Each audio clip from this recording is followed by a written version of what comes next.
Oh my You would goodness. remember how so I can see more than just one person. Just like you, Brandon, to have a background put in there. That was from work earlier. We saw one earlier this week and it had a scene from the South Sea Islands with palm trees and an island, etc.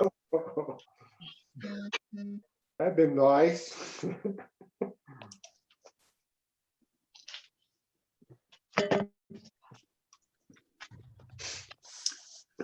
I think Okay, you're I all on. forgot.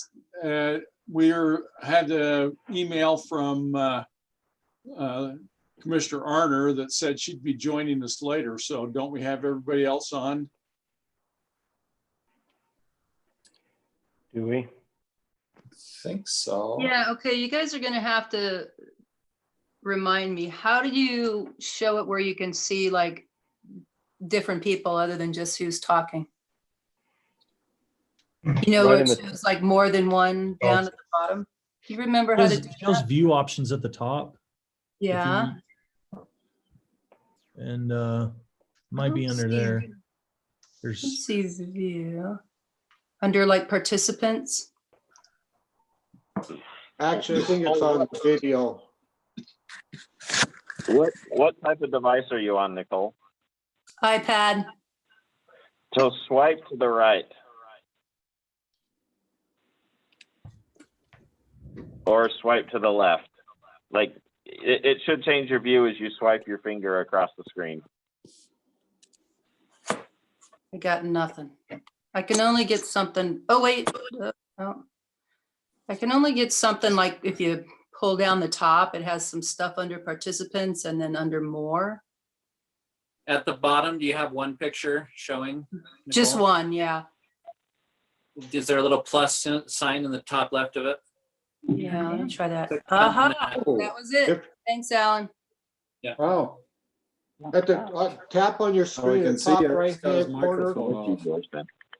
Top right hand corner of your screen, if you tap it, you stop and start video. You need to have this.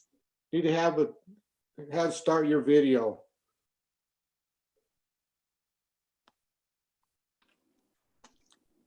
Top right hand corner, if you tap on your screen, it'll have a place that says stop or start video.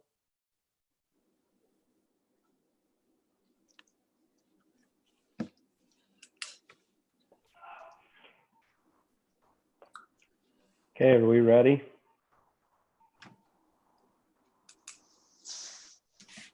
Yep.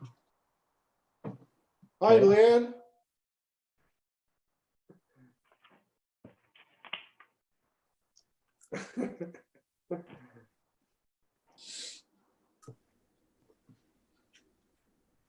Hold on one second.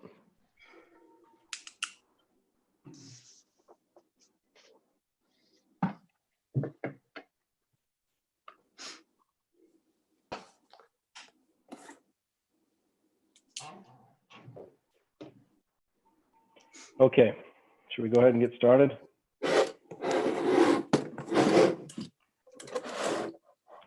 Welcome everybody out to our April 15th Planning Commission meeting for North Ogden City. I'm Chairman Thomas.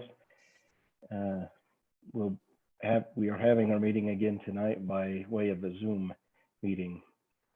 Meeting ID 843036765. We'll begin our meeting by invocation from Commissioner Waite, followed by which I will lead us in the Pledge of Allegiance.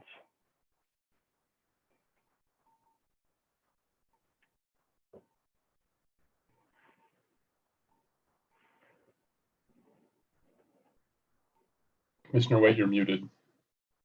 Muted?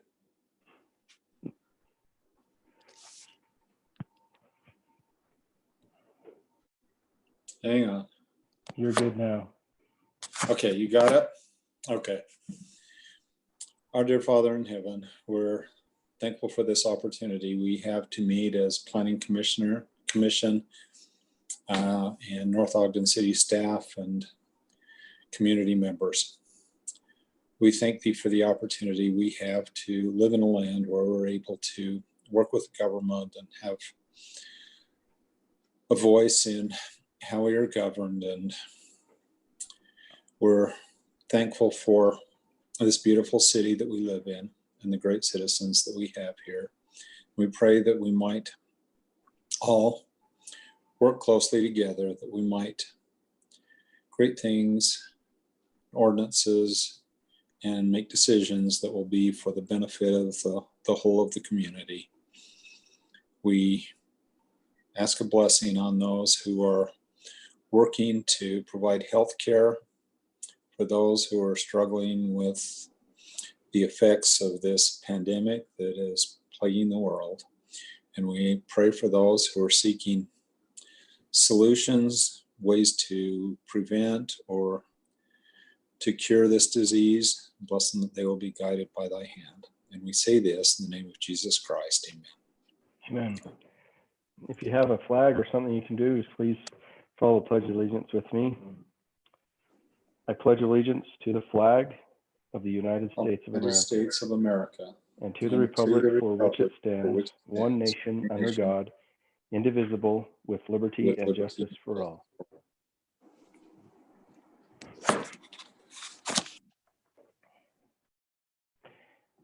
All right, looks like we have everybody in attendance. Commissioner Arner will be joining us a little bit later. Our minutes consideration. Consider to approve the April 1st, 2020 Planning Commission meeting minutes. Do we have any discussion on those minutes or comments? I've reviewed those and they seem as accurate as possible. I motion that we approve the minutes from the past meeting. I'll second. We have a motion and a second. All in favor? Aye. Any opposed? Okay.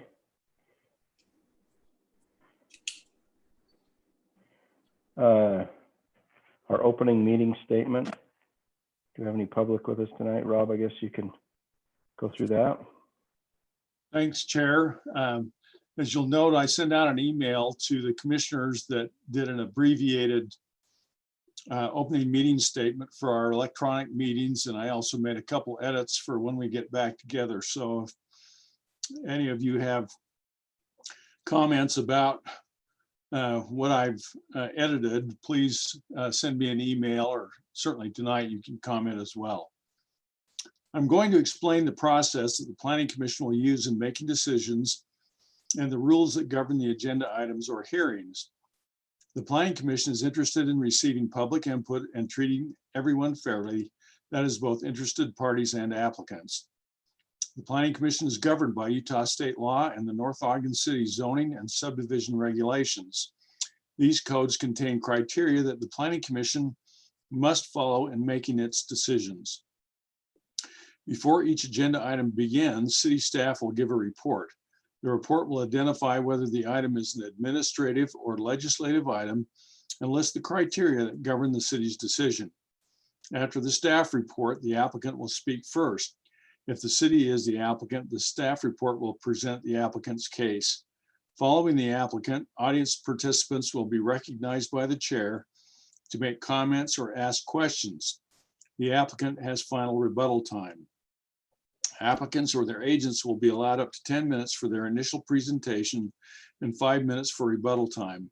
Persons speaking for a committee and or a board will be given 5 minutes. All other individuals will be entitled to 3 minutes. Prior to speaking, anyone who needs more time to present evidence must ask for more time. Any information, argument, or evidence you give must relate to the criteria listed in the staff report or other criteria in the general plan or land use regulations that you believe apply to the decision. Any materials that are displayed or referenced, for example, pictures or written material, are part of the record and must be sent to the commission. The Planning Commission has adopted rules regarding outside contacts, otherwise known as ex parte communications. Commissioners are not to engage in communications outside of the public meeting regarding administrative applications. If you desire to speak to commissioners on these matters, it should be done at a regular meeting so your comments, concerns, and evidence are on the public record. And finally, as a courtesy to persons in this meeting, please turn off your cell phones. Thank you, Chair. Thank you. All right. Ex parte communications or conflicts of interest to disclose tonight? Anything anybody has? Again, we have Prominence Point, the subdivision itself, phase 3 on item number 6. I do have a conflict on that, and so I won't be participating. Commissioner Mason, if you will conduct that item, I won't log off, I guess, so I know when you guys are ready to continue, but I'll turn my mic off and mute myself out of that line item. Is there any other conflicts or ex parte? I would just ask the commission if that's an acceptable way for Commissioner Thomas to recuse himself for that. Technically, we'd asked him to leave the room during the meeting.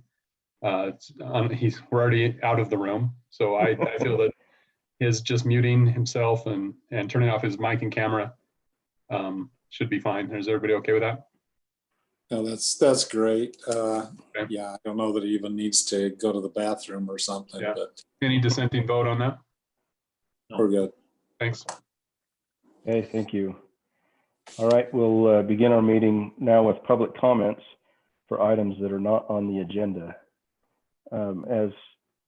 It looks like we have a few public in attendance, so if you would like to speak at the meeting, click on the raise your hand and John Call will plug you into the meeting and we could hear your comments. Again, if you're here to comment for an agenda item, we will give time at each item for public comment.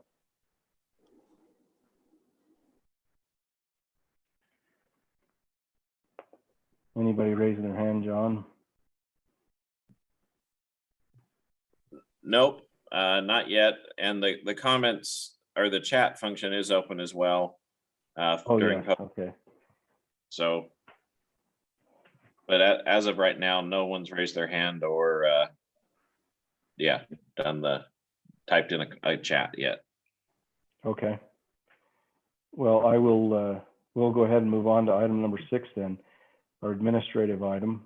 I'll turn the time over to Commissioner Mason for this item. And then if Commissioner Mason, if you'll just shoot me a text when you guys are done with that item and I'll join back on the meeting. Are you gonna, I'll stay on. I guess I'll stay on so I can hear when you're done. So for the public's benefit, the reason we ask someone with a conflict of interest to leave the room is so that they don't project anything, maybe even unintentionally, if they're sitting in the audience glaring back at us about, hey, I don't agree with that or whatever. So if Commissioner Thomas just turns off his screen, mutes himself, I'm completely comfortable with that we're, hitting the spirit of the law there. Okay. Well, I'll turn the meeting over to you, Vice Chairman. Okay. And I will go ahead and turn it over to Mr. Scott for item number 6. Thank you, Chair and members of the commission and audience. So this is an administrative item. When the Planning Commission is acting as a land use authority, which it is tonight, it is acting as in an administrative capacity and has much less discretion. Examples of administrative applications are conditional use permits, design reviews, and subdivisions. So this one is a design review and subdivision on this agenda item. Administrative applications must be approved by the Planning Commission if the application demonstrates compliance with the approval criteria. So what we're working with tonight is a phase 3 of the project known as the Village at Prominence Point. As some of you may or may not know, there are 5 housing types, 5 components to this particular project. Tonight, we're dealing with strictly a townhome phase of this project. In our last meeting, the Planning Commission gave final approval to the subdivision for this project. One of the conditions of approval was that there was to be a verification of separation dimensions between the various buildings and so forth. Staff, in working with the applicant, determined that there was a conflict on the northwest corner of the subdivision that resulted in the elimination of one of the lots. So instead of 54 lots, there are now 53 lots in the subdivision. And that's hence why we are bringing this back to you for your information, as well as as we review the landscape plan and the lighting plan and what have you. We want to make sure that everything is consistent. So the Village at Prominence Point has a little bit of a unique land use authority identification, and the actual site plan authority was delegated to the mayor and planning director for the site plan review. That includes building elevations, colors, and site plans. And this review is underway. But instead of giving the land use authority to the mayor and planning director for landscaping and also site lighting, that was retained with the planning commission. So that's why it's on your agenda this evening. So you have a number of exhibits that are before you. We'll talk about the landscape plan first of all. The landscape plan and lighting plan are attached. They're actually on one document, Exhibit A. And also I've given you an excerpt from the development agreement that identifies the parameters for the landscaping design. The requirement is that in the Village at Prominence Point, that projects have to have a minimum of 20% of the area to be in landscaping. The applicant has demonstrated that there's 30% landscaping. Staff has also reviewed the overall plan for the plant types and locations and so forth, and have found it acceptable. Secondly, the site lighting plan, there's also a, for you is the lighting standard and as a cutout.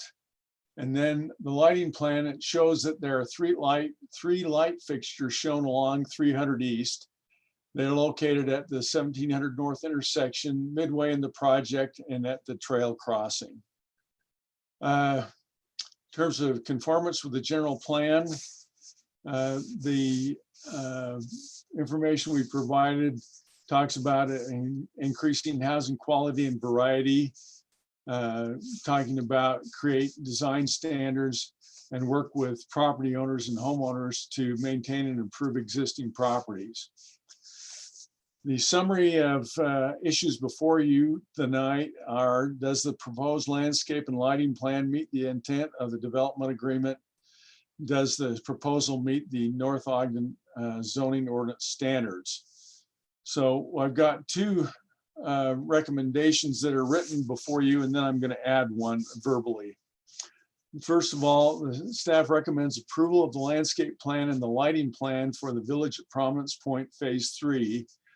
The plan will need to be consistent with the approvals for site plan and subdivision plat. So if there's any other issues that come up, then that gives us the authority to work with the applicant to make any minor revisions relative to that. Second, that the Phase 3 subdivision plat be amended to a total of 53 lots. And lastly, the exhibits that I gave you, I have an exhibit that actually has the dimensions on the separations between buildings, lot lines and setbacks and what have you. So either the applicant, we can do it one of two ways: just adopt the exhibit that I have that has those dimensions, or the applicant can add those dimensions to the exhibit that you have before you. So with that, I'll be happy to answer questions. Rob, given that lighting is one of the things we're reviewing here, does this light comply with the hooded, whatever that dark sky conformance is, for hooded lighting? And Yes, in fact, it's the exact same lighting that we've approved previously. You know, I have a question about that light. I'm just looking at the drawing of it. It looks very similar to the ones that they put out at this new development next to Allen and I. And it's like, it isn't facing downward. It's like the Las Vegas Strip. And I know that there have been also complaints about that property directly behind this, where the rehab facility is, the nursing facility is, that the lighting is, you know, I guess disturbing to the neighbors. But if this is the same type of light pole, which it does look like it does not shine down at all. It is. Commissioner It's Nancarrow, do crazy. you think that has more to do with the design of the light? And I don't know, I'm looking for your honest opinion, the design of the light or the wattage of the bulbs they're using? I don't know. I just know, you know, it's kind of that fancy Yeah. bulb on the top. It looks sort of decorative, but it's open on the sides. Yeah. It is not hooded and facing downward, at least The reason if it's like the ones in this new neighborhood over here. my Right, and they neighbor, most definitely shine onto adjacent properties, the ones at least near us do. So, Yeah, and they look similar to this. Do you see the diagram, Alan? yeah, I agree. They look a lot like them. Pretty So- much any light that had where you can see the filament isn't really a cutoff light. So I don't know that this, but this is, I'm sure this is what they're, if it was approved on the other, they'll want lights consistent throughout the whole development. So commission, this is John. This is it does look the same, but according to the specs, this third one, this asymmetrical full cutoff LED, to me, I believe that indicates that the filament is up in the hood of that light, but the glass is still there and gets illuminated. Okay. And the other thing Oh.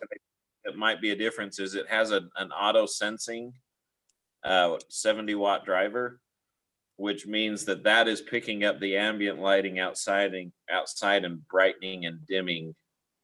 That's my understanding of what that means. Rob, does that sound correct to you as well? It does. Okay. I did have another question on this, and maybe it's just me being really stupid, but I went through this whole packet and I was really confused because I couldn't find a landscape plan or a lighting plan to review when I was looking through this earlier in the week. But it's all obviously here now. Was there another place I was supposed to look? Because I found a grading plan, I found street plan, but I did not find in the packet the landscaping or the lighting plan.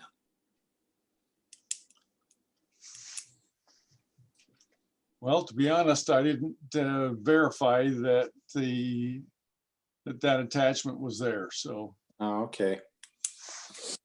Yeah, I It was was in just, there. I reviewed it this morning and it was there. okay, It wasn't I was- extensive. It's Okay. just a couple of pages directly after the staff report. Okay, it is Yeah. Exhibit A. okay, But it may not have been there last week, Don. I okay, think it starts on page, I want to say 37. okay. I just didn't know if I just couldn't find it, but it was really confusing to me because I had kind of hoped to review this a little bit better. Well, I know on the lighting demonstrate model here, I kind of have to take their word for it that it's hooded. Because I haven't ever seen a light design like that is hooded. Because I have one in my yard similar to that, and it's not, doesn't block the lighting, doesn't force it straight down. It allows it to go out. if the will of the planning commission is to make those lights hooded, I would suggest we put that in the motion, contingent on the fact that those are hooded lights. So John, do we have from the applicant, do we have anybody that could maybe address that issue that's showing up on the meeting? No, I don't show any of the applicants on the attendees. I think we could make it a condition on the approval that they demonstrate that to city staff.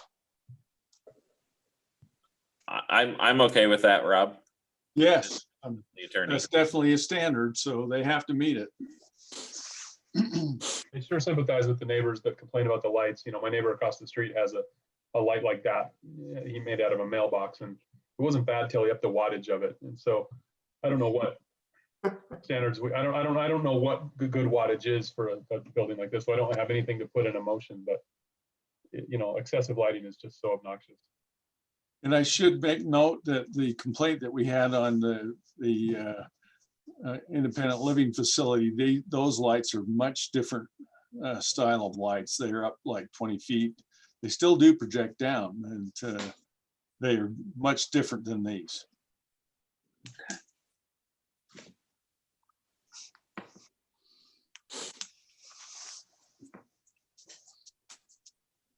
Okay, were there any other concerns or questions? We don't have an applicant here, correct?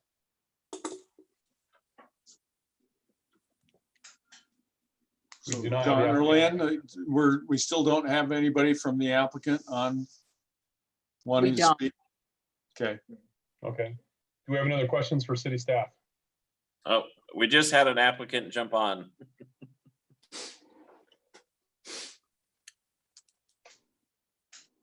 Okay, would the applicant care to address us? I'm trying. Can you guys hear me okay? Yes. Yes. I was watching over on YouTube and I had to get off YouTube and switch over to this. So I missed a little bit of what you were talking about, but I tried to get switched over as quick as I could. There was a concern about the lights not being hooded and that the filament being visible rather than being up in the hood of the light. The neighbors have complained about excessive lighting of the development already. So if the motion goes the way I believe it is, that we're going to try to have you demonstrate that those are hooded lights. Are you willing to do that? Yeah, we're willing to do that. I think we just put in phase one. I know that Jack Barrett put those in, but if we need to switch to a different design, as long as whatever the approval is from Rob and John that we need to do, we'll switch to a hooded one. Well, we were under the impression that these were a slightly different design in that that the filament was up inside the hood, and and there was some kind of a meter in there that only projects light based on the ambient light around. Do you know anything about that? I don't. So I'm with Visionary Homes, and we're just trying to get in and clean up a bunch of this other stuff. And those lights were put in before I really got involved. But I'll figure out what you're referring to, and we'll get these next ones that way. So Jeff, the current listing or the spec on the plans say that it's an asymmetrical full cutoff LED, and then it also has an auto sensing wattage driver. Is that what was the same one that was supposed to go in phases 1 and 2? That was my understanding.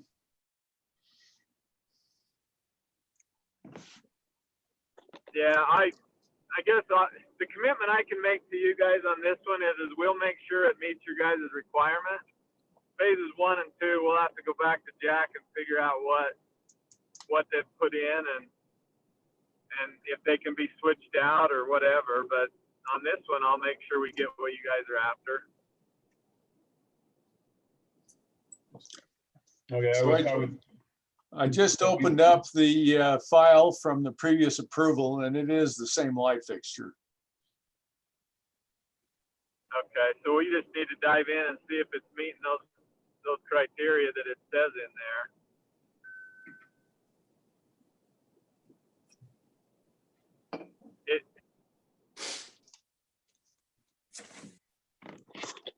Okay, so I would just reiterate to the planning commission that your motion, in my opinion, should include a provision on the light conformity. Did you have anything else for us? No. Okay, thanks. Do we have any other comments from the public? We do have a couple raised hands. The first one is from Aaron Christensen. Okay, Mr. Christensen. Good evening. I just had a thought. I don't know how many lights and what the purpose of these lights are, if this is creating the safety in the area. As you hood them, so we've got Barker Park across the street from us, and they are not hooded, to my understanding. It's just a bulb up on the top with a glass shade over it, and it puts out a lot of light. The problem is if we dim those, the way it's set up, the park is not lit up and safe at the night either. And so it's a two-edged sword. I don't know if I agree that they need to hood them, but do you need to have them add more lights in there at a more regular pace so that the light going down keeps the area safe? That's just, I don't know what your guidelines are there. I don't know if they're more for decorative or if this is their street light in the area. So thanks. Thank you. Brandon Bell, if you're talking, you're muted. The purpose of cutoff lighting is to direct the light at an angle horizontal or below. It shouldn't affect the safety though. What it's doing is not necessarily decreasing the amount of light that hits the ground, but preventing light from going up towards the sky. And so you don't necessarily have to choose between cutoff lighting and safety. Ideally a good cutoff light should be just as safe as any other light. It just would prevent light from going up towards the sky. Just as much or more light would be reaching the ground and allow for safety. Yeah, that was my understanding too. It's done so we don't light up the planes in the sky, but we light up the features underneath the light. So we also have a comment from Christina Watson. Hey, Ms. Watson, the floor is yours.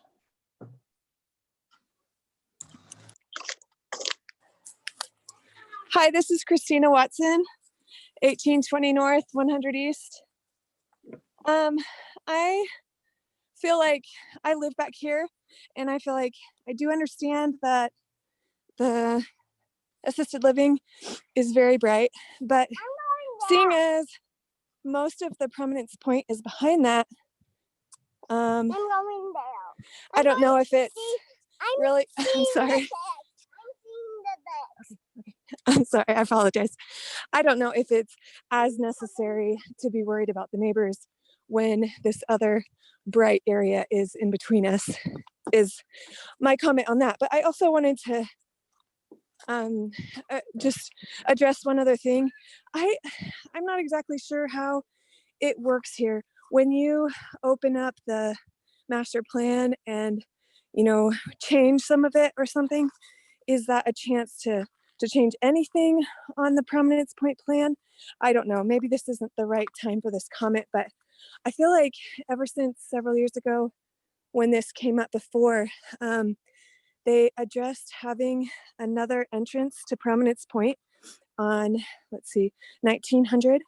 And the neighbors that lived right there in that cul-de-sac disagreed with that. But I feel like 1700 is just becoming more and more busy, and it hasn't even been built yet. I know the police chief has just done a traffic study right here by the assisted living on 1700 already. And the neighbors are trying to get a four-way stop there, even though there's no four-way stops in the city. Anyway, I just wanted to bring up the opportunity, if it's possible, to slip in another change, to consider opening up another exit so that there's more of a traffic flow, even traffic flow on both sides of this giant place, I guess. Sorry, that's all my comments. Thank you. Thank you. To address the general plan, Ms. Watson, the general plan does call for connectivity of our neighborhoods. And I know you're in attendance on our last meeting 2 weeks ago, and we discussed that connectivity. And this was the very neighborhood I was addressing when I said that connectivity is generally wanted in the city, not always by the exact neighbors when a new development goes in. So yeah, duly noted. Your point is duly noted. Chair, if I could, yeah, go ahead. May I interject something here? Please. The overall master plan for the village at Prominence Point has 3 access points onto public streets. There are 2 on 1700 North. This is the second one. The one that is already there that's next to the car wash is the only one that's allowed to go onto Washington Boulevard. Sorry. On the corner of 1700 North, the Planning Commission is taking a look at a potential site plan review for that corner, which includes another access. So that one has not been built. And then this is the third one, which is the equivalent of 300 East. So it is consistent with the overall master plan for this project, that this would provide for that access point onto 1700.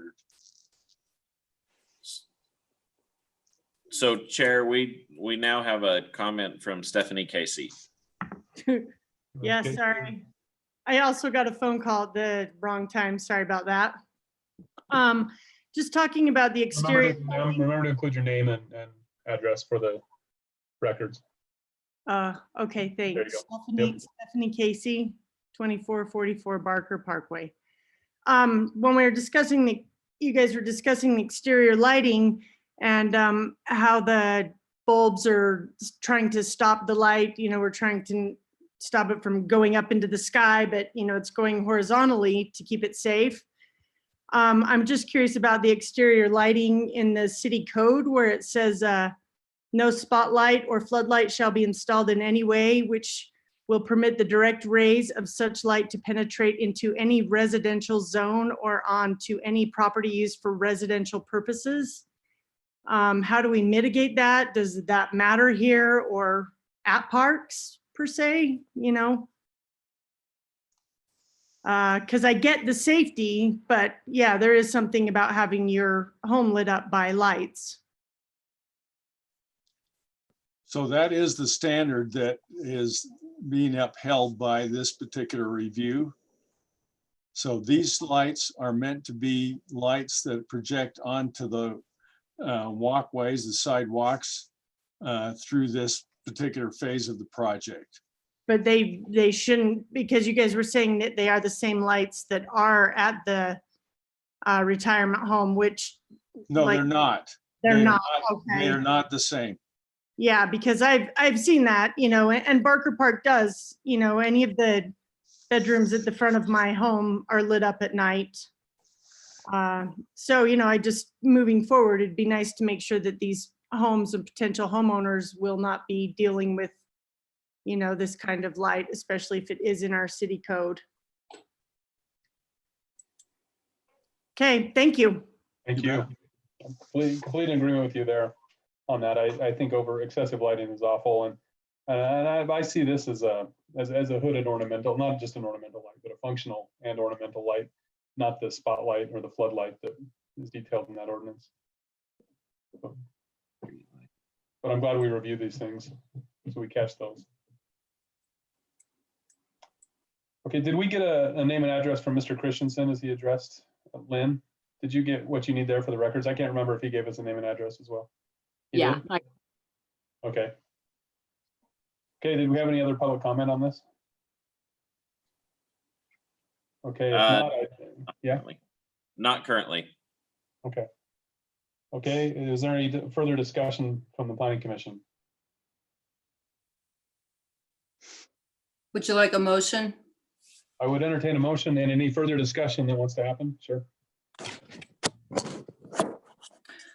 So I'll make a motion that we approve the landscape plan and the lighting plan for the Village at Prominence Point Phase 3. The plan will need to be consistent with the approvals for the site plan and the subdivision plat.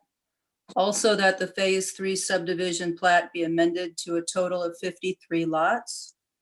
And also that approval is contingent upon the developer demonstrating that the lights are hooded in a way that meets the city ordinance. I'll second that. Okay, we have a motion and a second. Is there any further discussion on this? I don't see any major changes here. We're dropping a lot and we're adding lighting. I personally have no issues with any of the changes that were detailed. And it's really just verification of the lighting.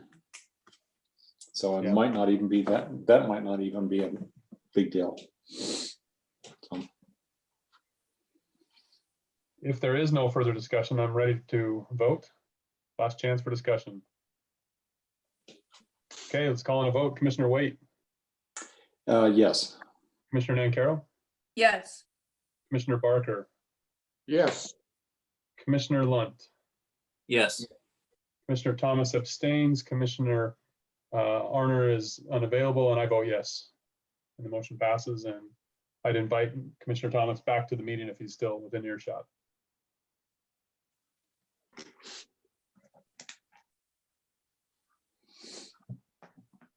Okay, thank you. We'll move on to our legislative items. Oh, I Item also abdicate my powers back to you. Reluctantly. Legislative item number 7, Zone Text Amendment 2020-3, public hearing considering and recommendation on an amendment to city code to create an HOA building permit review process. Rob? Thank you, Chair. This is a legislative item as opposed to the administrative item that we just considered. So this is all legislative items, and the example that is given in the staff report relate to legislative action regarding the general plan, zoning map, and land use text amendments. This is a land use text amendment. They require that the Planning Commission give a recommendation to the City Council, who will ultimately make the decision. And typically the criteria for making a decision relating to a legislative matter require compatibility with the general plan and existing codes. So the background on this is that typically cities do not enforce anything that relate to HOAs unless there are specific standards that are in city code. We don't deal with HOA requirements or CC&Rs. However, we did receive an application or a request that the city consider requiring individuals that are going after a building permit applicant that they provide an HOA verification to the city as part of that building permit review process. So staff has put together a fairly short amendment here that would accommodate that request.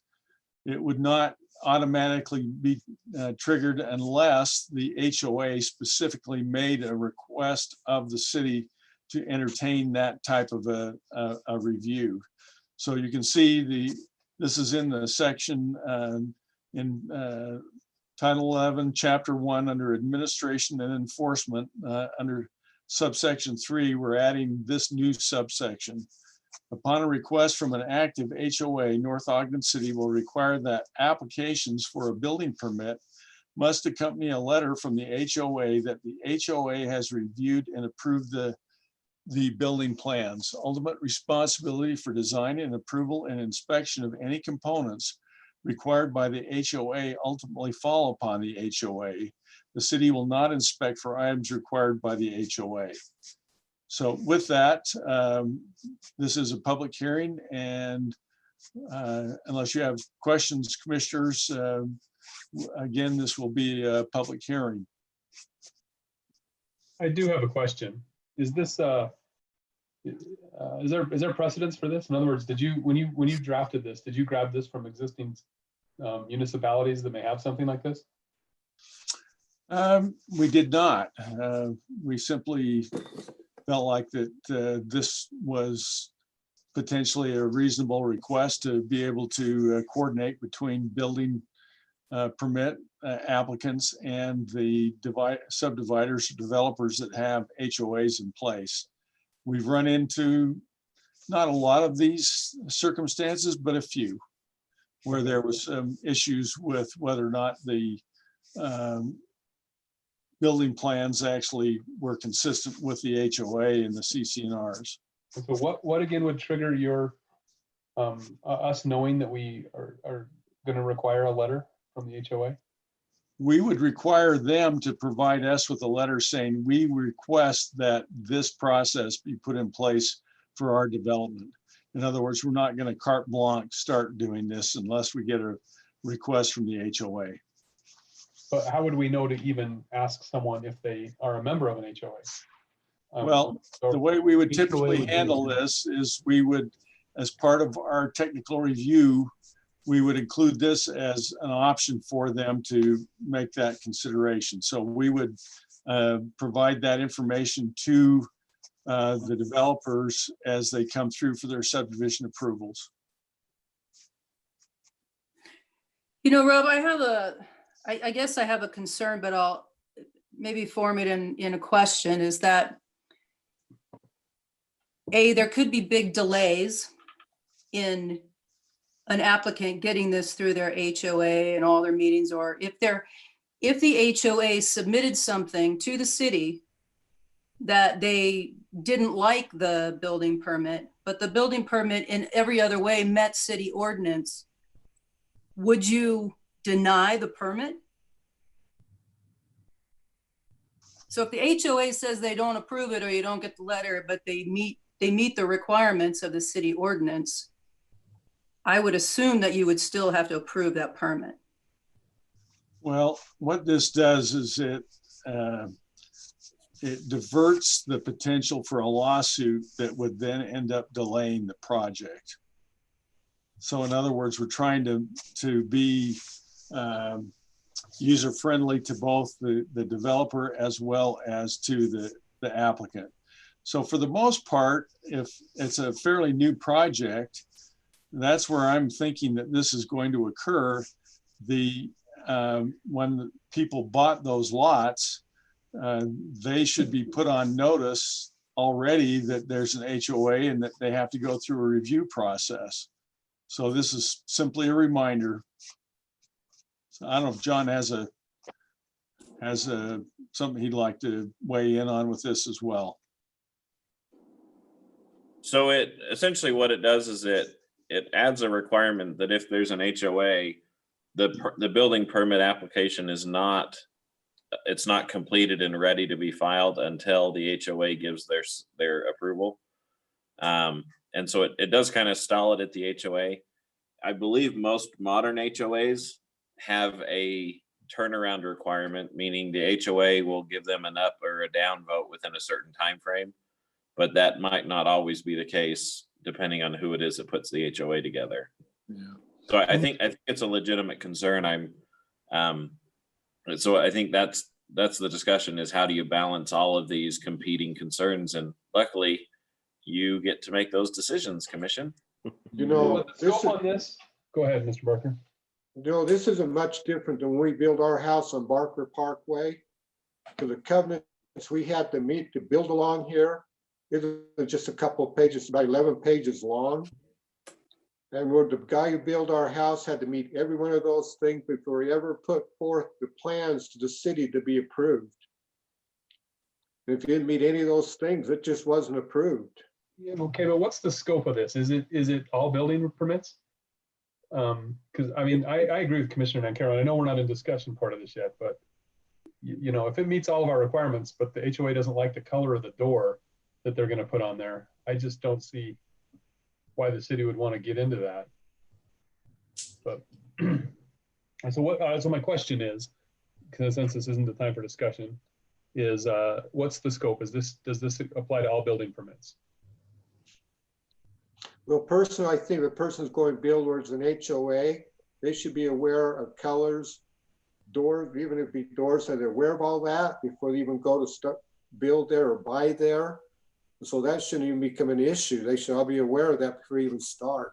But building permits are bigger than new developments. They're remodels and you know, additions and all sorts of things. So mostly HOAs only apply to residential projects and single family subdivisions.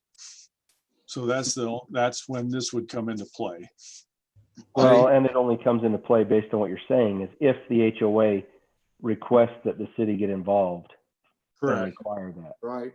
And the So the buyer should HOA be made aware at the time of purchase that there are CC&Rs on the property and that are enforced by the HOA. John, I can't think of a circumstance that they could purchase the property without being made aware of that prior to the purchase. So they have buy-in and knowledge and consent to that condition, those That's correct. conditions.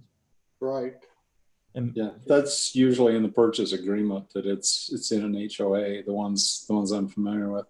I mean, it does create, and we've seen some of this in the past where they get really prejudicial HOA management, and you're going to do what they're going to do regardless of what's right or wrong. But it's not city's call, and I think this is I like this because, I mean, people are willing to step into an HOA. They've got to deal with the HOA issues. And with that, you've got to deal with HOA management and take what you get with it. But it's no reflection on city or city government or city planning department if HOA is being difficult to work with. That's correct. So this kind of sets that line of demarcation, I think. So the way that we handle things like this is that we've created a checklist. So when someone would be coming in to make an application for a building permit, we would have a list of the HOAs that had qualified and made a request to us. And the person accepting that building permit would ask for that letter along with the other documentation for their building permit review. If they didn't have it, then they'd be requested to go get it. Okay, I'm just going to ask this question one more time in light of what you just said, Rob. So they checked the box. We got the letter from the HOA. The HOA says, we don't like this project. But in every other way, the project meets city ordinance. Would you deny the permit based on the HOA, even if they met the city ordinance? I just think we're kind of slipping into a big can of worms, because we're assuming that, it's going to be HOA is going to sign right off on it because it meets the letter of the law. But, I've moved many times in my military career and have lived in a lot of HOAs, and there is a lot of sometimes very illogical, judgmental, all kinds of stuff going on in an HOA that, can be very personal and not really based on regulation and legalities like city ordinances. And so, every HOA is not alike. But if they drag their feet or they give a negative recommendation to the city, but the project meets the city ordinance, would you deny the permit? And I think that's a question that's important because, if it's not going to change your mind on whether you approve the permit or not, then why ask the question? Oh, I'm going to ask John to answer that question. That was a fantastic question. So I mean, the way it's phrased right now is the city would essentially not consider the application complete unless there was a letter from the HOA giving approval. The other option we have is that we could take out the approved portion and just say a letter from that the HOA has reviewed the application. Basically saying, even a denial letter would say the HOA's reviewed it. And then at that point, then the individual is moving forward at their own risk, I guess, if they move forward with the plan. That's, I think the issue that's come up recently with a few of the houses is they get, typically the things the HOA cares about are not discovered by the neighbors until the exterior siding is installed. And so we're trying to get the HOA involved sooner at the request of the HOAs because of those compliance issues. So that's an option. We could do something like that. Yeah, that makes sense. And just as a reminder, we haven't done the hearing yet. I agree, yeah. Yeah, let's We go do- into the public hearing and Who would like to we can comment? continue to discuss. Yeah. Let's go ahead and open the public hearing for Zone Text Amendment 2020-3 recommendation, consideration and recommendation to amend city code for HOA building permits. Well, now in the public hearing, if you'd like to address us, please raise your hand or send a chat so John knows and can add you in the meeting. And then remember to state your name and address, and we'd love to hear from you. So we've got Jeff Jackson with a comment. Okay.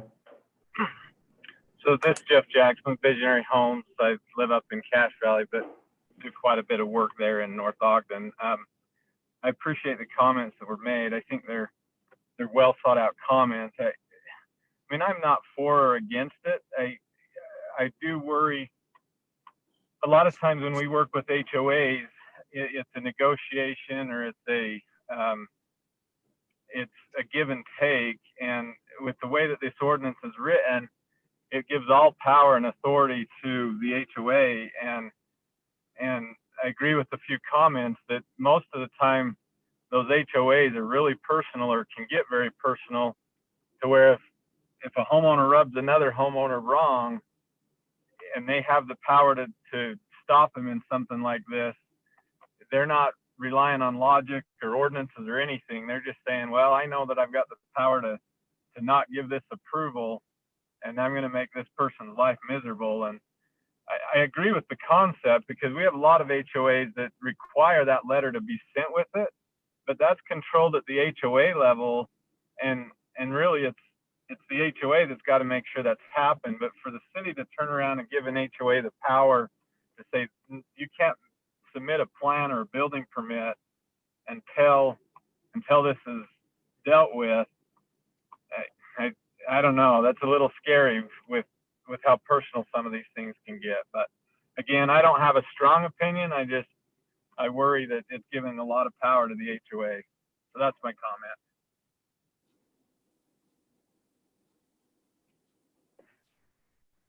Thank you. Do you have any other comments? Yes, we've got one from Aaron Christensen. Aaron Christensen, 2428 Barker Parkway. To some degree, and Rob may be able to clarify this, but to some degree, you're already doing this at least here on the Barker Park subdivision. When the city set up this, as Commissioner Barker mentioned, the city established this, and they were the reviewers and the enforcers of the codes for a lot of years, until the city attorney came out and said, you know, this is unlike any other situation that I'm ever aware of, where the city is the reviewing and acting as the HOA or whatever, the building authority, and enforcing codes, not codes, excuse me, covenants. And so he recommended that city get out of it. That's when they formed a neighborhood committee for us.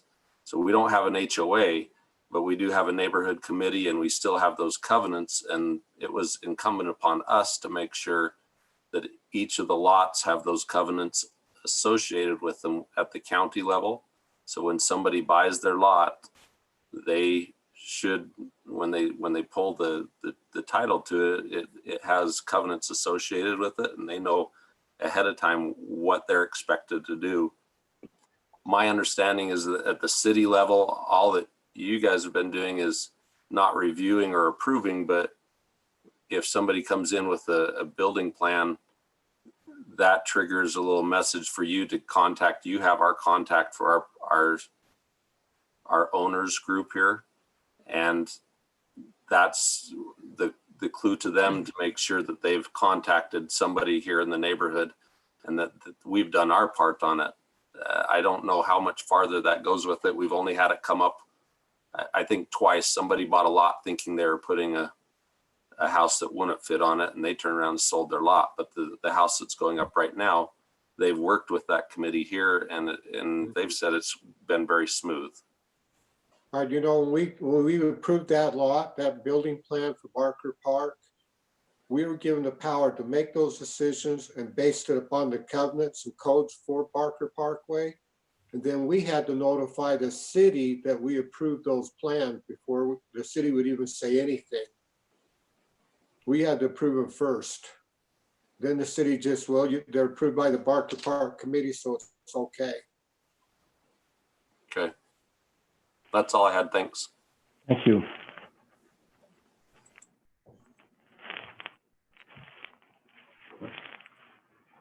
Any other comments? None that I can see. Okay. Entertain a motion to close the public hearing. Move we close the public hearing. I'll second. Okay, we have a motion and a second to close the public hearing. Move into discussion. All in favor? Aye. Aye. Any opposed? Okay. Let's discuss this a little bit further. One comment I do have is some of the discussion, commissioners, is probably the Barker Park situation. Probably is the city was the original developer of that, and so that's what triggered that to be an abnormal situation. As a developer, I've got CC&Rs on my subdivisions, and if we record in their covenant and a code, they've got to get approval by an architectural committee on their home. Some people do that, some people don't. Then it's up to the developer to take legal action to say, hey, you didn't get this approved or not. My opinion is I don't want the city to step in and be the policing agency, somewhat with what Mr. Jackson said. Is I don't want to give that authority to the HOA to where if it isn't a personal situation or something like that, then they have the power when in any other situation, because it'd be the same for like my developments or any other developments that have, CCRs, covenants, code restrictions, saying, well, now is the city going to verify that all those have been met and signed off by the original development before they can get a building permit as well? I think we're just kind of starting to go down a slope that I wouldn't recommend that the city be involved with. It's important that people get, they buy the lot, they're notified in the title that it's in an HOA or there is CC&Rs, and that's the legal notice they receive, and they've got to comply with that. And then it's upon the HOA or the developer, or like in Barker Park situation, the neighborhood people to ensure that those CC&Rs are met when something happens. And I think we leave it in those hands and keep the city out of it. That's my opinion. I agree. What's your I think guys' thoughts? I'm reading this, and it says North Ogden does not enforce either HOA requirements or CC&Rs, and then I see it as, however, in this case, we're going to. And that, to me, doesn't make a whole lot of sense. And I agree with Commissioner Nancaro that, if it doesn't matter one way or another, whether the HOA approves or not, then why are we bothering? I think back to my time on the Planning Commission, and the nastiest meeting we had was that I can remember, Brandon would disagree, but was when we had an HOA. It's the only time I've seen somebody sit in the audience and swearing at us, and that was the president of the HOA, because he was disagreeing with somebody who'd ran afoul with the HOA governing committee. But it's really not the city's issue. I do have a question, Rob, though. Where was the request for this come from? Is it somebody that's in an HOA? It came from Tammy Marriott. Okay. So that's the Cove. So Okay. Unfortunately, I don't know that we made her aware of this meeting tonight. If you wanted to, Lynn, do you know if we made contact with her? I don't think I asked you to do that. No, we didn't.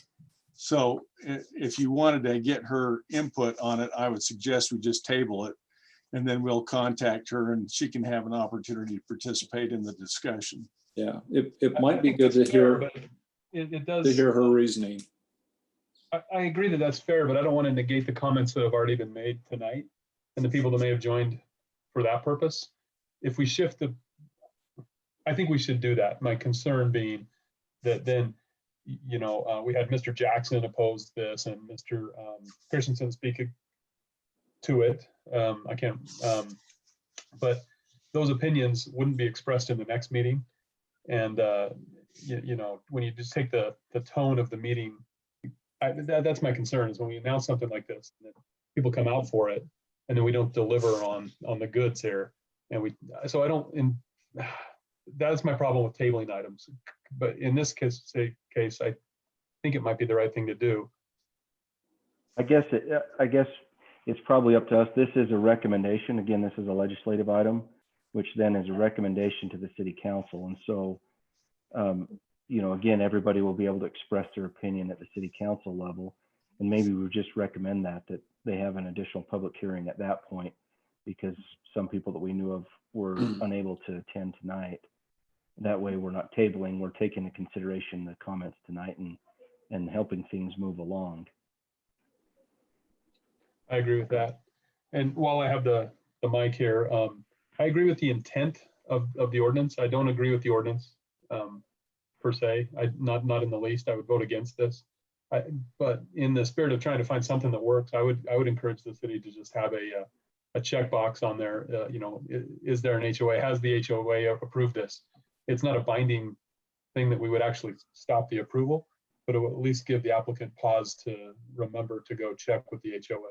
Because I see the situation that, hey, the city's approved it and the HOA hasn't. I understand that situation, but I think I think there's a way to do that without making it where the city becomes the stopgap there. Yeah. Well, and maybe it's something more along the lines of, like that we simply, rather than say, hey, your building permit's held up, as just part of the building permit process, we have every applicant sign something that's saying, they're aware and it is their responsibility to meet any CC&Rs and HOA requirements that, exist on their property. And then they've acknowledged it and the city's out of it. I think that's really what the intent is let's wave the flags at some point before it's too late to both help, a situation from arising to, where it needs to be. I'm all in favor of helping that, but at the same time, I don't want to be holding something over somebody's head, requiring it. And maybe just a simple sign off that they acknowledge that there is CCR and HOA, and it's up to them to, to comply with whatever requirements those are. And then we're out of it, but we've waved that flag. Yeah, I like that. I like that a lot. The way it's looking now is if the HOA says, I don't like this guy, we're not going to approve it. So then they won't get a building permit. But if they just, and it really is, it's a issue between the person who's building the building and the HOA. It's not, the city isn't a party in that. And so, like you said, Eric, if you do it that way, then they acknowledge it, all issues, and need to be resolved between the two parties. The city isn't a party to that. I like that. Yeah, so Yeah, I think rather that's a much better solution, because I just feel like it's a big can of worms and not really a good idea to, add this as a required hurdle for somebody to jump through to get approval from the city. I think we're asking for trouble. Yeah, in my particular situation, I've had people, like for example, in some CCRs in one of my subdivisions, that if they're going to put an RV on the side of their house on the RV pad, they're required to have a 6-foot solid fence in front of that, in line with the front of their house, and it can't stick beyond that. 5 years, 10 years later, living in a house, somebody pours an RV pad and puts a trailer there, an RV in there, and then somebody says, hey, they can't do that, and it's like, who wants to be the bad guy that goes over and tells them, hey, this doesn't meet the CC&Rs that you agreed to when you bought your home. But, this only comes up in the case of building, because the whole situation happens if somebody buys a house from somebody else. Those restrictions or covenants from an HOA or CC&R are still in place, and they get notified of that when, through the title company, through that process. But at least if we as a city are trying to look forward to help solve a situation between two residents of our city to say, hey, we're doing our part by waving a flag that says, hey, we just want you to acknowledge that there is an HOA or CCNRs, and it's up to you. It's your responsibility to comply with that. And the city is not involved in enforcing CCNRs or HOA requirements. And then we're kind of out of it. But we've done also the existing property owners, HOAs, and those things, the service of waving that flag. And maybe that is, I guess that would be what my recommendation would be, is something like that. But so, Commission, would this type of language be what you're talking about? That it says that the building permit application states the applicant shall sign a statement that they have submitted the plans to any homeowners association or architectural committee as required under any covenants, conditions, and restrictions. Yeah, I think the only thing I would add to that is maybe a little sentence there, if they're signing something on that says the city does not enforce CCRs or HOA requirements, just to keep any liability from the city. I'm sure you guys get a phone call and say, hey, my neighbor's doing this. You need to tell them that's not allowed in our neighborhood. You need to tell them you can't do it. And we don't need to be the police force for an HOA. So this sentence here that says responsibilities is on the HOA and the city doesn't inspect for those. So I just copied that down. Yeah, I think something like that. That looks good.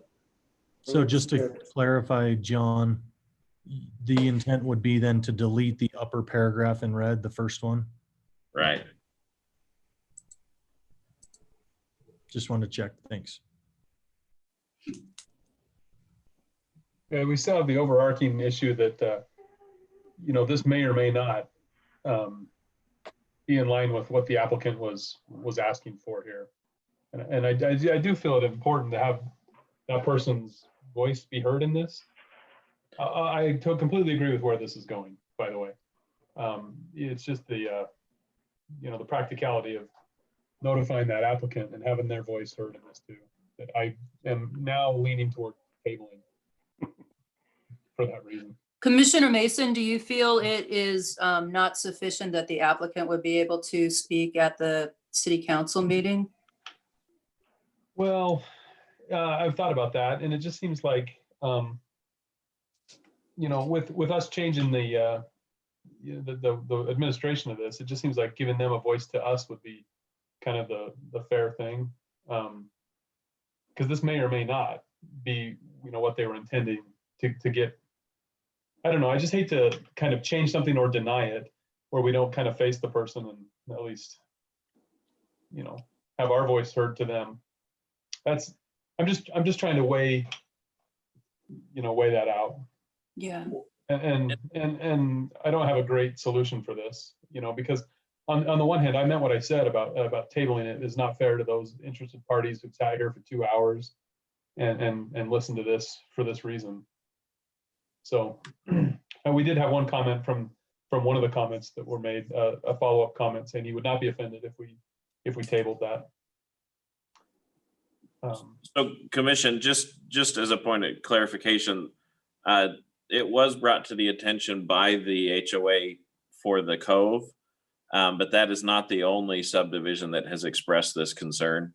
There's been at least 3 that I can think of where a resident in a subdivision with an HOA or the subdivision HOA president have raised this concern of a building has gone under construction and didn't technically comply with the CCNRs. So just so you know, it's not just one subdivision involved.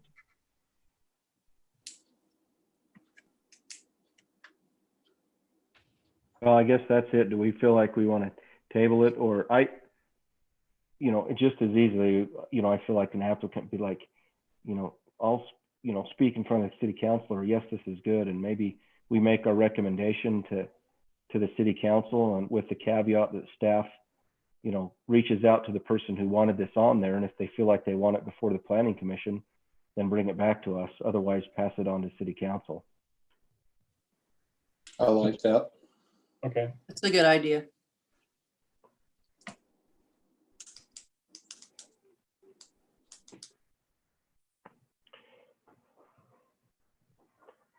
Well, I would entertain a recommendation, a motion. Commissioner Mason, are you okay with not tabling it? I'm okay with whatever you want to motion. I'll vote how I feel, but yes, I am, given that the applicant will have and I think you should put that as part of your provision that we request that the applicant be given notice when it goes to the city council, that they have the option or the ability to speak there. Or at least write a letter, anything.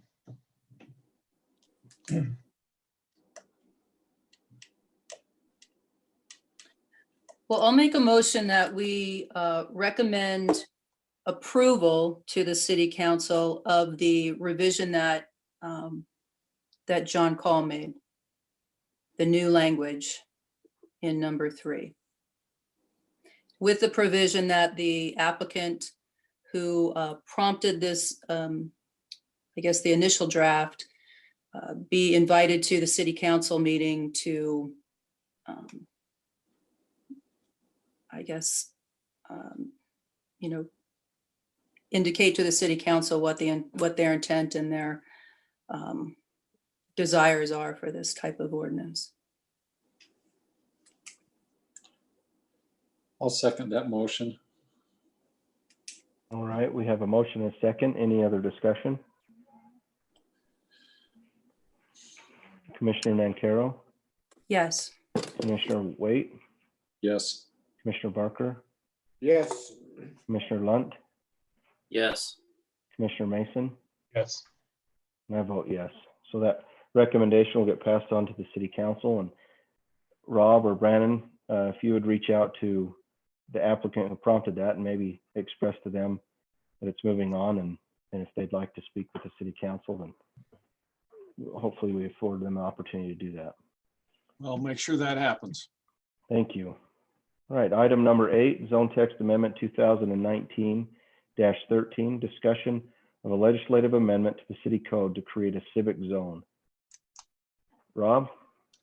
So commissioners, as you will recall, back in, I'm going to pull up my own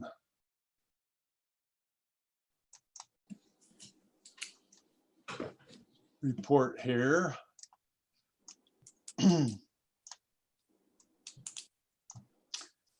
Back in December, I think it was. Again, this is a legislative amendment.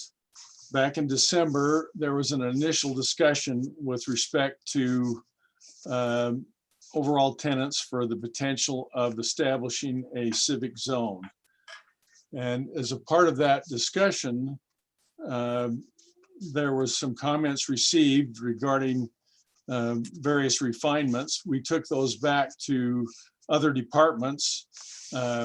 We are the reviewing authority, and so we wanted to make sure that Parks and Recreation and Public Works in particular had an opportunity to weigh in on the various standards that we were proposing.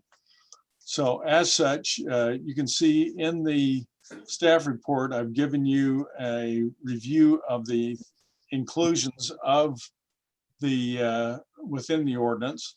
So as typical, we have a purpose and intent section.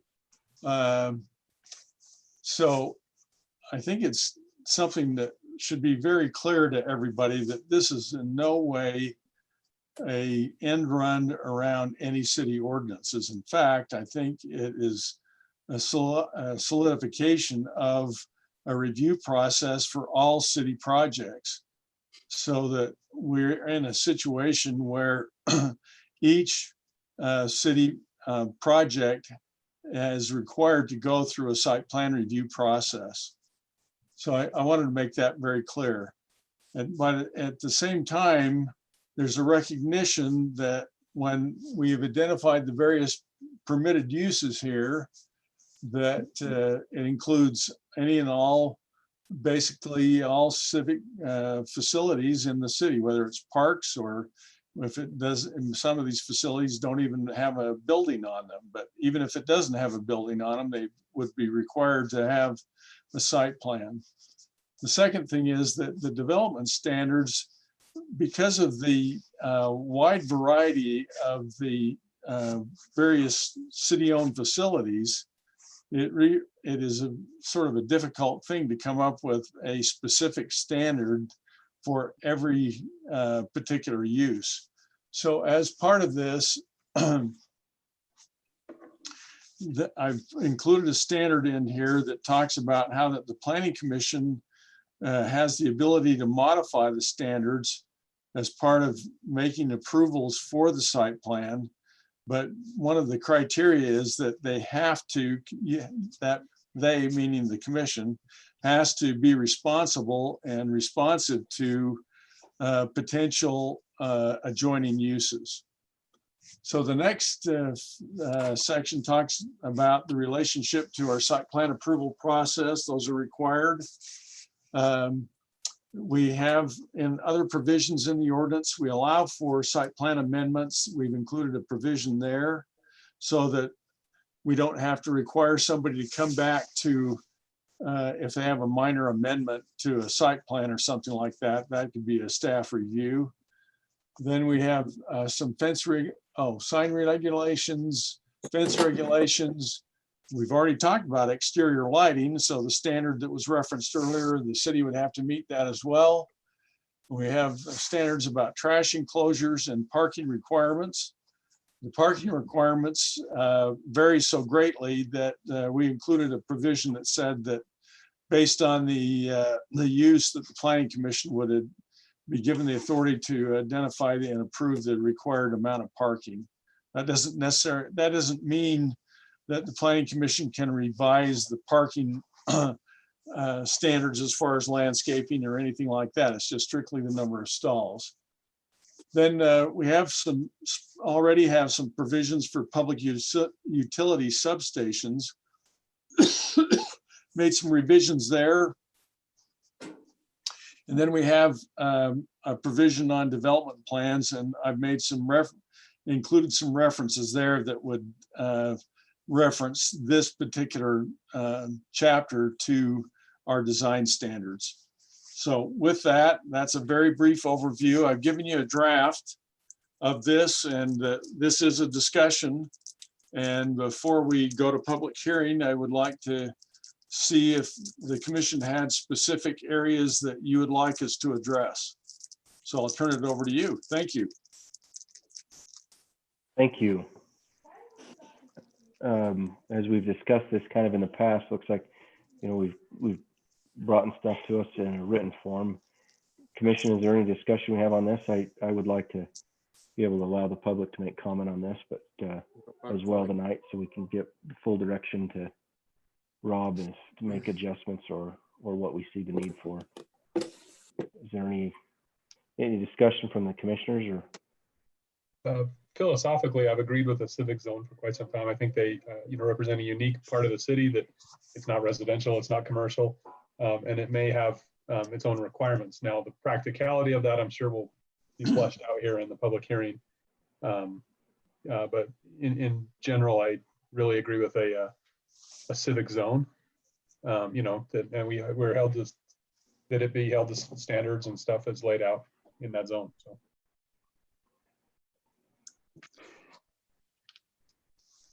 From a process standpoint, this is going to require that the city properties would end up having to go through a map amendment process.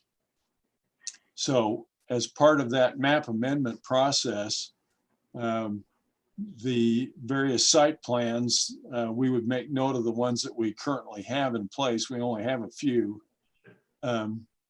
So if you want to, you could put this in place with a requirement, again, that things are not going to happen at these civic sites and what have you until a master plan and a development plan is approved by the Planning Commission. Yeah, I mean, I like the idea of the civic zone simply because that requires, one more step, and essentially a rezone or a property to be put into this specific zone prior to a project or something happening. And so I like the transparency that at least there's one more step that requires public notice and involvement to to happen. So I think that helps. However, I don't know how we could put in there, but I would like to have something in there something that addresses the effect that, if a piece of property is already zoned as a civic zone and its existing use as a park or something like that, that any change of use or significant change to its current use would require a re-approval process, site plan or something that, again, triggers some public involvement. If we have a park and then we deem that, hey, a certain percentage of this park is being changed, then flags are raised and people are notified. So we have a transparency involved. It's not just, oh, it's been in the civic zone for 10 years. We can do whatever we want with it at that point. So something that would kind of trigger that. What I'm looking at is the rezone process would trigger when the property goes to that. But if it just sits in a civic zone for years before anything's done with it, then, or a change was made to a park, then it would something to trigger that there is public notice, to make sure that we do have as much public involvement as we can and be as transparent as we can. Hey, Eric, you said Yeah. something that I want to make sure I understood. You said if it's been in there for 10 years, the city can do whatever they want. I don't understand that this way. I don't think the city can ever do anything they want. Always have to go through a higher approval, more so than it ever has in the past, regardless of how many years in place. I guess what I'm saying is if something's put into a civic zone, let's say for a park, and so Right. property's rezoned as a civic zone in a park, and then they want to build a maintenance facility in that park, there needs to be a new site plan, and the whole process kind of needs to re-happen again, because that would be a significant change. Even though that's an allowed use in the civic zone, we're triggering public involvement. And so just something to that I just wanted to clarify that. Thank you. So if you look at amendments to the site plan, it talks about minor changes. And this is the language that we have in other provisions of the code, that if there's a 5% of the original project area or less, if it's more than that, then it would require coming back to the commission. And okay, I see that now. And you would see also, you can see where it says a change in the use or character of the development, change in the character of an approved open space, or reduction of required off-street parking. Those automatically have to come back to the planning commission. Doesn't matter if it's less than 5% or not. Okay. Yeah, I like that. I guess I need to shrink all your beautiful faces down so I can see that better. All right, is there any other discussion, or are we okay to open up for public comment on this?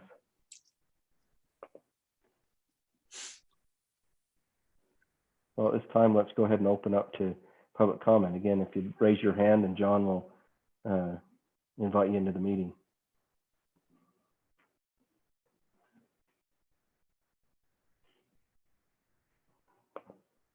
Nobody yet. We do have a raised hand from Aaron Christensen.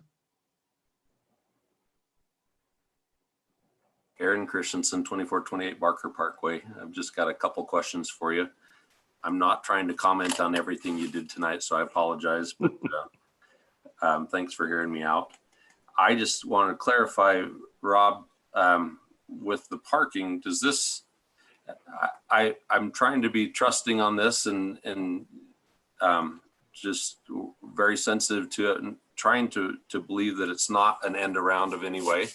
I've read through the minutes the last time, and I appreciate what Commissioner Mason said about adding safety and an extra level of protection for us as citizens.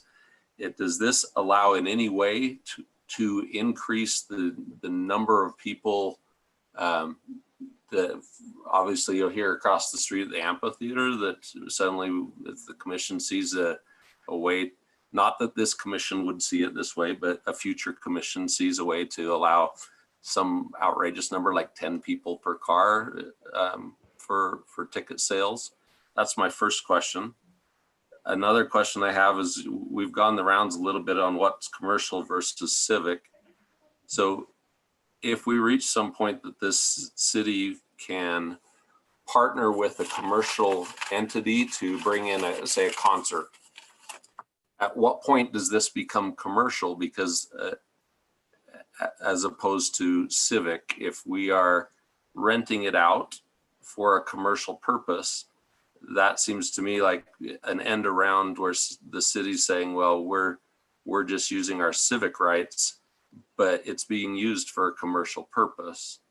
And that is something I have great caution with. And then the third question for you, Rob, is if I'm understanding you correctly, are all existing properties that the city owns right now going to be rezoned and go through a rezoning process to be rezoned to the civic zone? Is that the intent? That's it. Thank you. So if I can remember all of these things, the third question, the answer is yes. The anticipation is that each of the city facilities would have an approved site plan. And so that's what this particular ordinance would do, is would establish the parameters for being able to go through a site plan review process. Now, the Barker Park project, as I understand it, and John can weigh in on this, has some specific agreements associated with self-imposed and requested requirements relative to the number of individuals and what have you. I don't see that the Planning Commission would have the ability to modify that in any way. It would be something that would have to go before the City Council. So John, why don't you weigh in on those 2 points? So on the first two, the hard part about anything that is there or in the city code is a future council can change it to whatever they want to be.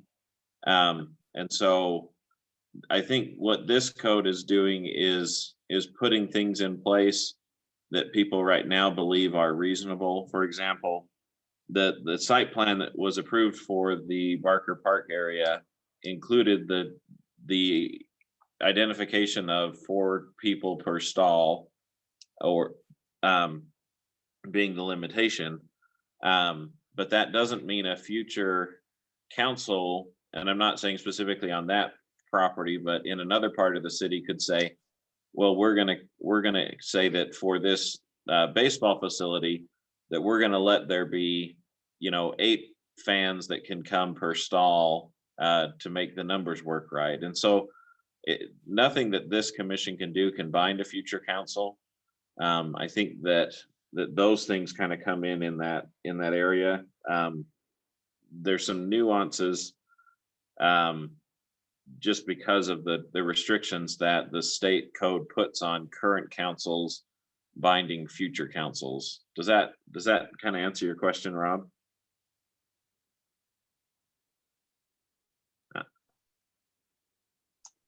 Got to unmute here. Need to ask Alan if that helps to have him understand his question. Okay, I'll have Aaron. Or Aaron, I'm sorry. That's okay. I've been called worse things. Me too. Yeah, that clarifies some of it for me. I still have that question on, and John, I appreciate that. I always have to remember that everything can be changed to some degree. Can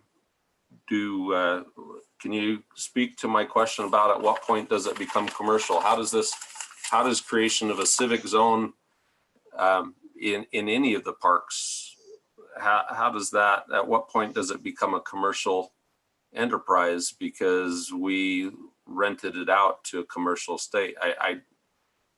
I see that as something we have to be careful with, because there are commercial, like it or not, there are commercial events that would like to be held over here. And just because it's in a civic zone, does that mean that we don't have to treat them like a commercial entity? My So I thought on that, you guys, you can go ahead if you want that, Rob, but my thought on that is the land use is still, it's non-commercial. The land use would be civic, right? And now it would be altered in that evening to make money or for whatever, but the land use, meaning the way the buildings are built, the way the landscaping is, the number of parking stalls would remain unchanged. Although, and I see that as almost like an allowed use of a civic zone, in the same way that we have allowed uses of business in a residential zone. You know, we have some, you know, enterprise that can happen in people's homes, and that's an allowed use, but it doesn't change the way that the buildings are built, that the land is laid out. So I don't necessarily see that as being a kick out for the creation of a civic zone. I understand the concern, and it's valid, it's legitimate, but I don't see it as an overriding issue that, you know, that's unprecedented. And Brandon, I think, or Commissioner Mason, I think, so this is John speaking again. I think that what Aaron is proposing is that we vet a little more carefully exactly what that means. And I think that's something that would be healthy for us and for the council to have that discussion, you know, because right now we currently, well, not right now because of some of the restrictions imposed, but we currently lease our soccer fields to it's a nonprofit commercial institution, but it is an institution that's designed to provide soccer, pay for itself, and make money. Not make money, but, you know, pay for itself. And so it might be healthy to have us clarify exactly what we consider too commercial, you know, two meaning TOO, how commercial is further than we want this civic zone to allow. I mean, obviously, slapping an Arby's in the parking lot is too commercial, but that doesn't necessarily mean that also should exclude the soccer. And so we need to find some nuance in between there, and probably, I think, at least have the planning commission and the council discuss where that line should be and if that line should be included in this new zone, because, you know, like you identified, there are business uses in residential zones and residential uses in some business zones, but it's not an across the board, everything is approved. So we just probably need to dial that in a little closer. And the way we've done that is to have a finite list of allowed uses, right? I mean, I don't know if we go that direction, but that seems like the most logical thing for me, that it's an allowed use to have and I know we keep harping on Barker Park on this, and that's obviously where the emotions are here, but, you know, to have a concert of such and such size or scope at such and such frequency, it's an allowed use of a civic zone. I think that's a way to define that. Okay. So commission, we have two other raised hands and some typed in comments. The typed in comments are hard to keep up with because my focus is paying attention to the verbiage here. So I don't know if we can, and especially when they get lengthy. So I don't know if we can find a way to incorporate those without us having to read them. So what? Go ahead, John, and address the people. I just want to make sure that we understand is we're creating a civic zone, just reminding everybody that currently a civic use, what we're defining as the civic use or a city use, is allowed in any zone in the city. And so what we're doing with this is saying that's no longer allowed. So if you want to put a park in the middle of a residential subdivision, that ground will have to change from residential property to a civic zone. Or, you know, a fire station, you know, right now could be put in a commercial zone, a residential zone, or whatever.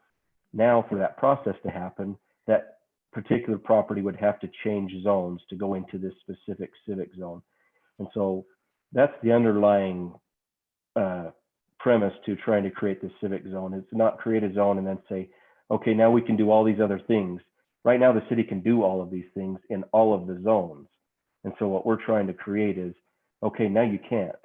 Now you have to go through this process to be able to do that. And so creating that zone specific. So, you know, somebody moving into a town somewhere and the town and, you know, they, all of a sudden the city decides, hey, we own this property over here. We're going to put another public works facility in, or a fire station, or whatever. All those things are allowed in these different zones. So this is causing the city and forcing the city to take additional steps to do those things. And so, or somebody looks at a city map and seeing the zoning map and seeing, oh, look, there's property that's a civic zone. So now that triggers somebody to know this zone is owned by the city, or these civic things could be put here, versus, you know, on a zoning map now, property the city owns might be zoned as residential, it might be zoned as commercial, it might be zoned as agricultural. And they can still do all of these things we're talking about tonight in any one of those zones. And so I just want to make sure that that was thrown out there. This is to cause additional process for the city to do things and give recognition on the map of what property is specifically zoned to allow city type uses, at least so that, again, as additional transparency to the public, more so than we have now. And so, you know, there's a lot of probably details that we need to get into, and hopefully the comments that we hear tonight and all that will help us, guide us to some more discussion as we work towards a public hearing. But the underlying effect is that. And so we want to be able to ensure that we can create these opportunities for us as citizens to, maybe it is to hold future city council or future city people to a standard that at least they have to wave a flag before they go and do something. So, but let's go ahead and hear some other public comments. So we've got two raised hands, one from Mayor Berube. So he should now be able to speak. Thank you, Commission, for your work tonight. And Eric, as you and I talked about this, you indicated, but basically now the city can do pretty much whatever they want in any zone. And I think you just expanded upon that. My discussion with Rob, and I will encourage the city council to look very closely at this zone to make sure that the city is not getting any rights and privileges that a normal citizen wouldn't get in a zone. And Rob, I had that discussion with you that we will look very closely at this to make sure that the city is not being advantaged by creating this zone. So I just wanted to remind you of that conversation. Mayor, I agree with that sentiment. Can I address the mayor's comment? I agree with that sentiment 100%. I do feel like the civic zone is a little unique in when we talk about some things like parking and stuff like that. And I don't necessarily know how that would play out, but to say advantaged seems a little unfair when, for example, when we have parking enforcements on a residential area, it's considered that those cars will be staying there overnight. In something like a civic zone, I see the ability to have larger drop-off areas, drop-off pickup areas without as many parking stalls, because, you know, for some types of uses, who knows what those would be, you know, it may be appropriate to drop your kids off, come back in 3 hours and pick them up, and there may be times when those, I guess advantage is the right word, because when those parameters are different from something else, but not necessarily done nefariously to give the city an advantage, but there may be just differences in the civic zone use that would require. I recognize that, Brandon, that everything's not going to be the same. But I think we agree, because I agree. I don't think I want to see that either. That the city. But I think it's in the spirit of this civic zone, and so I mentioned to Rob that I'm not opposed to a civic zone as long as it's well defined and protects equally the citizens and the city, would be my take on it. Thank you. So our next comment is from Sean Casey. Let me, let's see. It's just taking a second to unmute him. Sean, we might need you to hit, there you go, perfect. You should. All right. Am I there? Yep. All right. So there is a lot of nuance. I think it's undirectional. So I think if we strip it back to what are my rights as a resident living in North Ogden, as we are generally a bedroom community, the question is fairly simple. Do all residents in North Ogden City living in residential zones have the same right to quiet? Are we all bound by the same noise ordinance? If yes, then the creation of the city, how will the creation of the civic zone impact the amphitheater?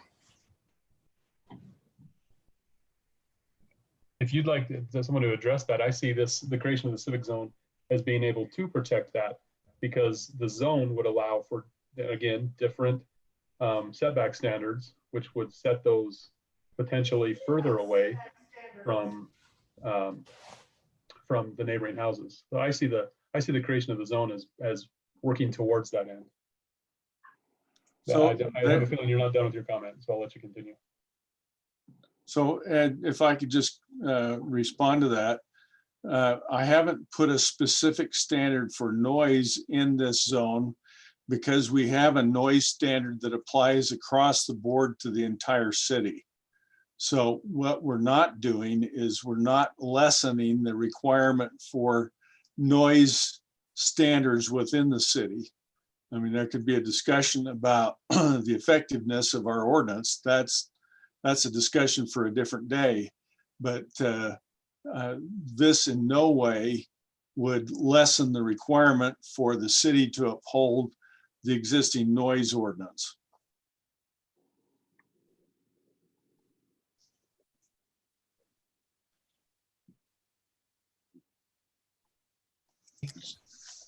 John, do you have, sorry, I had you on mute just because there was some background noise. So after Rob finished, we didn't hear you.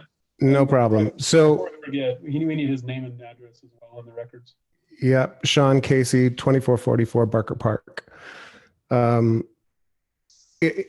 think we need a residential zone noise ordinance or sound ordinance that is not vague, so that it applies uniformly, whether it's Neil Berube or whether it's Brandon Mason, it's Aaron Christensen. It's all the same under a residential zone. And then the civic zone cannot violate my rights on my property. And then it clears up a lot of nuance, because you don't have to get into the weeds about, oh, this is sanctioned, this isn't sanctioned. Oh, we're going to allow this rock concert, but we're not going to allow this doom metal show. There's a lot of problem with discrimination possible when we start getting nuanced with a civic zone ordinance. So let's make the residential zone right.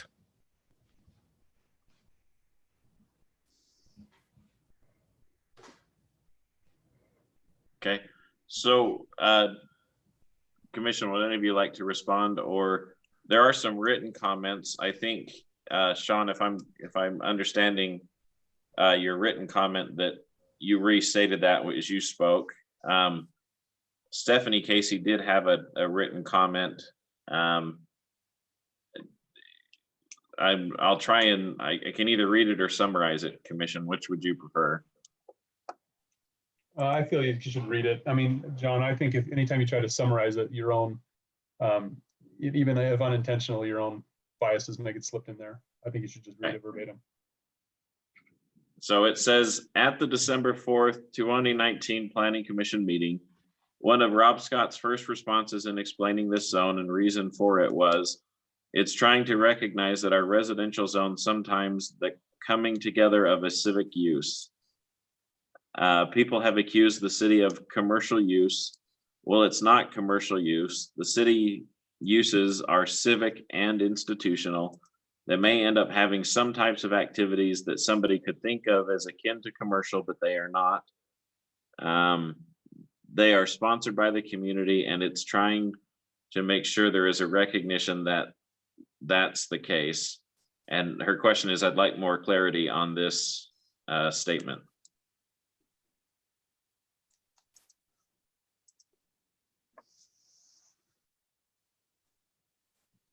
Rob, do you have anything to add? It seems to me like your comment that day was focused on the nuance in what is commercial, what's civic, and how do you balance between the two? What other thoughts do you have on that? Well, I've written myself a couple of notes tonight that in our list of permitted uses, we probably should address some of those issues. And I think that they can be addressed. The point of my comment was this, that as a property owner, and that's what the city is, we are a property owner of many various facilities, similar to what our residents have, our businesses have, and each of us would like to have clarity on what we have the ability to do on our property. And so that's what this discussion's about, is making sure that it's a standard that is clear as to the bounds of what uses are allowed in those civic zones. So I have some ideas about that. I'm gonna want to put pen to paper and come up with some additional suggestions associated with that. And do that in the future. Well, I think if I remember some of that discussion, Rob, are we referring to somewhat of saying, you know, take the public works facility, for example, you know, that you would look at that and say that's a commercial use, but because it's the city's public works facility and its use, it isn't required to be in a commercial zone. Whereas if myself or my neighbor wanted to build, you know, a facility identical that repairs trucks and uses equipment and all that stuff, it would have to be in a commercial zone. And so that is some of the, I guess, discrepancy, you know, that's the right word, that the city ends up having between, you know, not being required to be in the same type of zone as the public does for its facilities and those things. It is a civic use. It's for the betterment of the community, albeit some people may disagree or not, but if I remember we talking about that a little bit, and I don't know if that's what this is referring to, but in a sense that I'm hoping that's what this civic zone kind of addresses, those types of things as well. But you know, more things that are obvious. So you're saying, well, a public works facility right in the middle of a residential zone, you know, do we really want that or not? How many more steps can we require the city to go through before something like that would be approved? Rather than its inherent right to say, well, it's a city use and so it's allowed in any zone. So John, maybe you could go to the top of the ordinance.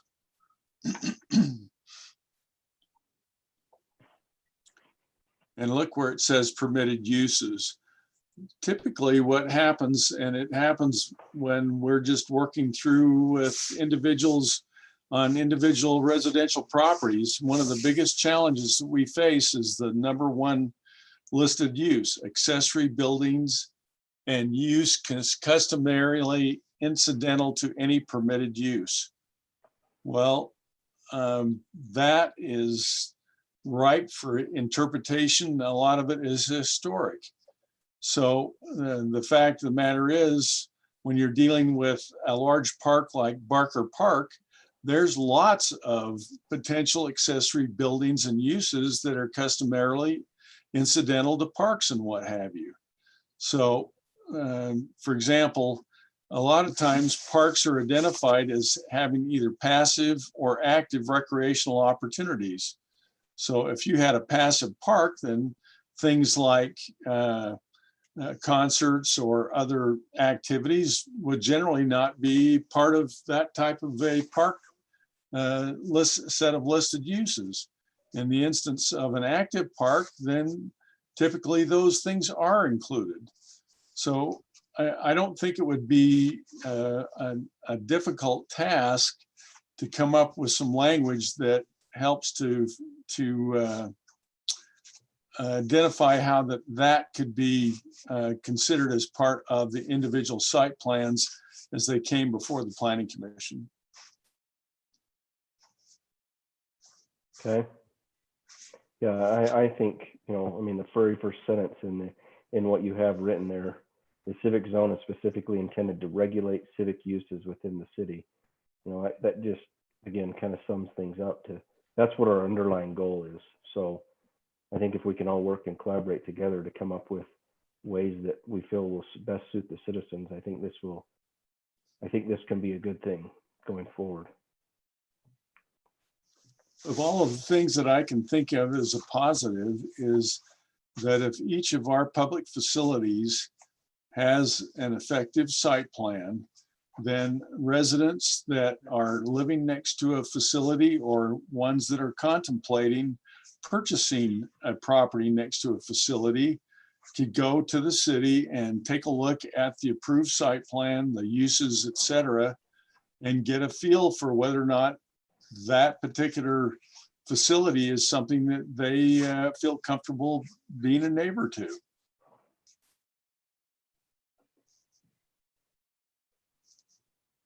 All right, thanks, Rob.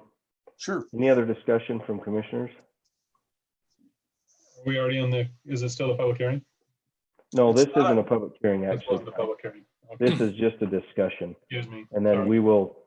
Rob will assimilate all the information that he's got tonight and go back and try and put some more stuff together. And if he's able to do enough, then we can bring it before a public hearing in the future. Well, some of my the process. I like the idea of the civic zone. I think it does restrict the city a little bit more, and it opens it up for public discussion before any uses can be changed. But I think there, as we've heard tonight, I think there's a lot of detail that still has to be addressed. Yeah, I do. The mayor's comments tonight, saying we don't want to advantage the city over a resident, and I think, Don, you might have been on the commission at the time when the Public Works building came up, and the thing was built when they came to the Planning Commission for a site plan approval. And we rejected it. I don't remember if we kind of said, hey, it doesn't meet our landscape requirement that we want. You need to do certain things. And I remember getting a bunch of pitchforks thrown at me from the city council. Like, how could you deny that? This is what we need. And it's going to cost the city more money now to do the landscaping that you guys are requiring. And our point at the time was simply like, hey, you guys, the city needs to live up to everything a normal citizen would be required to do as well. If not, set the example and go above and beyond. And, we got a little bit of backlash over that, but that's, what this has really kind of helped provide is forcing the city to follow the same due process that our residents have to. Yeah, well, I like that. I like that a lot. I think we've got some details to get ironed out. So to address some of the comments that were made, Mr. Casey delivered at the end of his comments some commentary on the noise ordinance, and I don't disagree with him in the least. I think we do want, in the same way we want the lighting impact to residents to be uniform and non-intrusive. We want the noise ordinance. I don't see that necessarily as a reason to not move forward with a civic zone, but I thought his point was valid in it, and I see it the same way as the lighting. It's something we struggle with, and we do need to work to an end to get that more consistent. I don't think this is the mechanism to do that. Regarding the comment that the multiple comments, which I think are valid and real, about the blending and the blurring of a civic and commercial use, I think that's the nature of the beast with civic uses. I look at things like the Salt Palace. That was historic. That was built as a civic use and a building to be an arena. What did it end up being? Well, home for the Utah Jazz. They sold basketball tickets there. A lot of noise. I think when I see a civic use, I think of something that serves the wants and the needs of the community, and not just the needs, but the wants. If there's a lot of public interest in concerts or ice skating or horses or whatever, and if there's enough interest in the community to warrant a civic zone, then you know, that being allowed use. And if the way to regulate that and to fund it is to charge admission and it becomes a commercial-ish enterprise, I don't necessarily see that as precluding it from also being civic. So those are some of my thoughts on it. Although I do see the concern, and especially when you talk about Barker Park and how close that is to the homes and stuff, that's not falling on deaf ears. So I'm comfortable to move forward, knowing that we do want to have some more provisions, some more concrete provisions put on certain things. Thank you. This has been a very helpful discussion for me, and it's giving me some ideas on things that we can incorporate into this. Okay, thank you. If there's no other comments, we can move on. That is the last item on our agenda. We'll go to remarks from planning commissioners. Any remarks on anything else tonight? Or anybody want to confess that they've got the COVID? Yeah, I did have a question. Last week's work session with the city council, how did that go? Sorry I couldn't make it. It went, there wasn't a whole lot of interaction. It kind of went through, Rob, you know, what was presented was, I think the city was in line, the council was in line with kind of moving forward with things, and it, you know, it was, okay, that there really wasn't any direction from them, it seems, so, which tells me we're going the right way. Oh, okay. Rob just had an email he sent out on the buildings that he wanted us to look over, doing it by percentage. Yeah, I saw that. I think originally we weren't doing anything with the RE, it was just R1 zones, and now was that something that came out of this meeting? That they want to readdress all city property? I think well, what was presented to them is the 2,000 square foot max in all zones, and they said, well, hey, in an RE20 zone or whatever, we want to be able to, you know, I think they should be able to have a sliding scale of a bigger building. Correct. So just want us to look at that later and work it out. Okay. Yeah.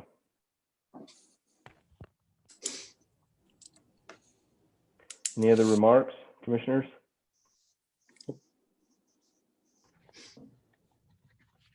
If not, let's report from Rob, city planner. Thanks. Thanks. Can I ask one question before he starts? Sure.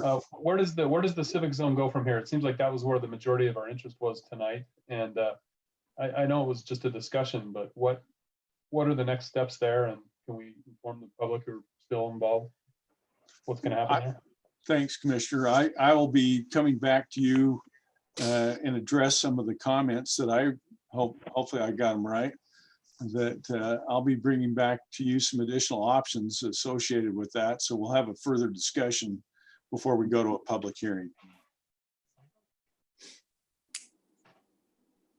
And if anybody has additional thoughts, feel free to just email them to me, and I'll see if I can't try to address them. Okay.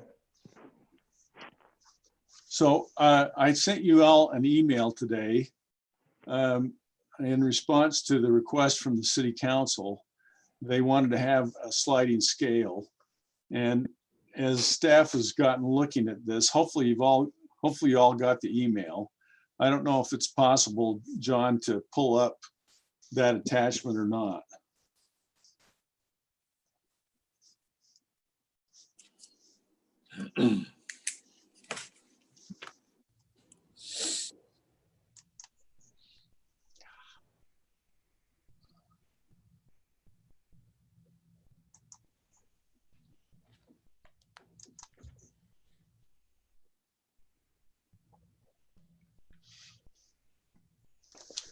Thanks. If you can just slide it down to the green section there. As we've been looking at this, we wanted to see in response to the sliding scale, there's two parts to the sliding scale. Maybe we could go all the way to the bottom. I did. can you go, does it have, is there another page? There we go. So I went and did a little bit of calculations on what a 1 acre lot would have the ability to do within their rear yard area. So for a 1 acre lot that had 200 feet of frontage, they would have 217 feet of depth. You would whack off the 30 feet front setback. Typical depth would be 30 feet, leaving 157 feet of rear yard. If the 1 acre was had 100 feet of frontage, then you'd end up with 375 feet of rear yard depth. Remember, we have this 25% requirement for your rear yard area. So in the first example, that would still leave close to 4,000 square feet of potential buildable area for a accessory building. In the case of a 100-foot wide 1 acre lot, that jumps up to close to 10,000 square feet. And then just to kind of give some dimensions, if you had a large accessory building, I call it garages, but if you had a 2,000 square foot building, typically that would either be a 40 by 50 or a 30 by 67. A 3,000 square foot building, 40 feet wide by 75 or 30 by 100.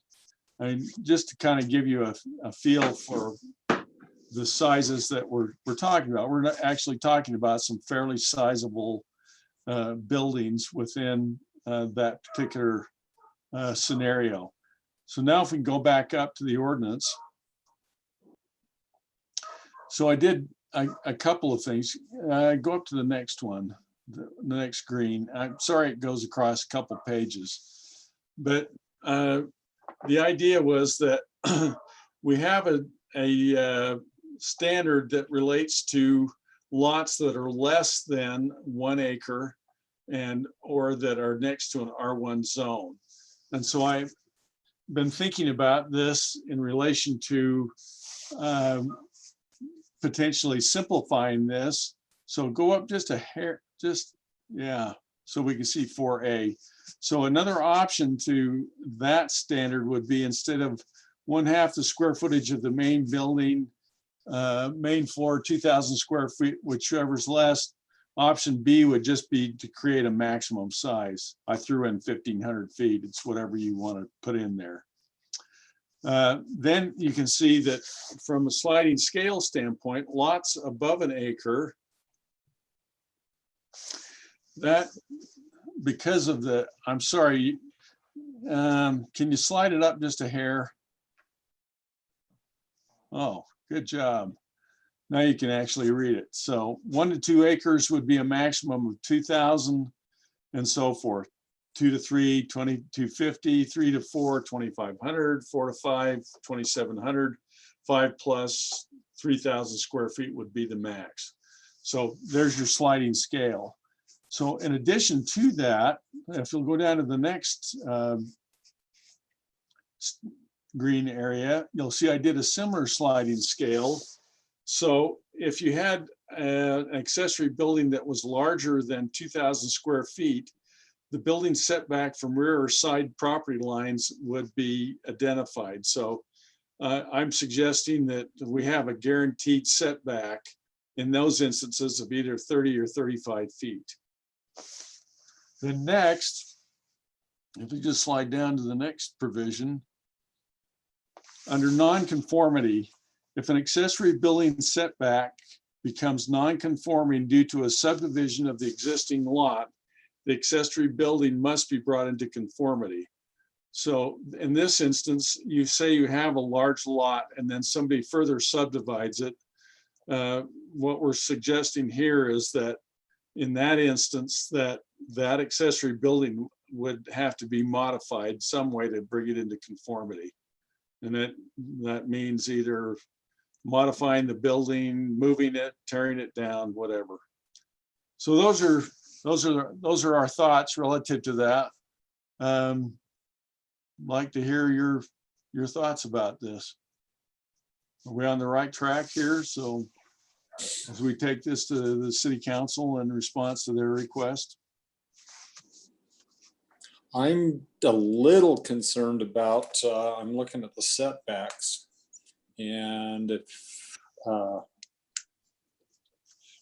that puts the building, if you're looking at a 30 or 35 foot setback and a larger building, it totally splits the property. And I think that might make it less than usable overall. That concerns me a little bit. Because So if we you've got have 35 feet on one side, 35 feet on the other side, and you're really only looking at, on your one example, 100-foot wide lot. Okay, you I'm can't sorry, get from the Commissioner. front. Let me clarify that. The option was either 30 or 35 feet, not Okay. both. Not Hey, Rob. both. It would be one or the other. Rob, Yes. sorry, this is John. I think we're okay to update the commission and show them what is going back to the council. I'm not sure we should have a full-on discussion about it since this wasn't on the agenda. This is just under my planning director report, just informing them. Okay. And that's what I'm saying. I'm okay with the informing. I think the discussion on tweaks might be pushing the boundaries all. Okay. Yeah, let's just, Rob had sent us an email and, we can reply to that and kind of do that. Thanks for doing that, Rob. You're welcome. Do you have anything else for us? I don't. Stay safe. Stay well.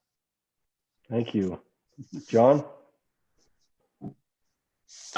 No, just any additional feedback on how this format works or tweaks or things that you would like us to do.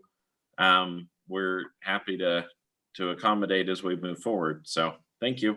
A comment on that, John. I noticed, and I don't necessarily disagree with this, but a lot of the comments tonight, and this happens in the meeting too, they weren't directed to the Planning Commission.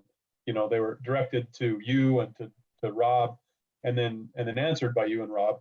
And we may need to make some additional emphasis that comments come to the Planning Commission.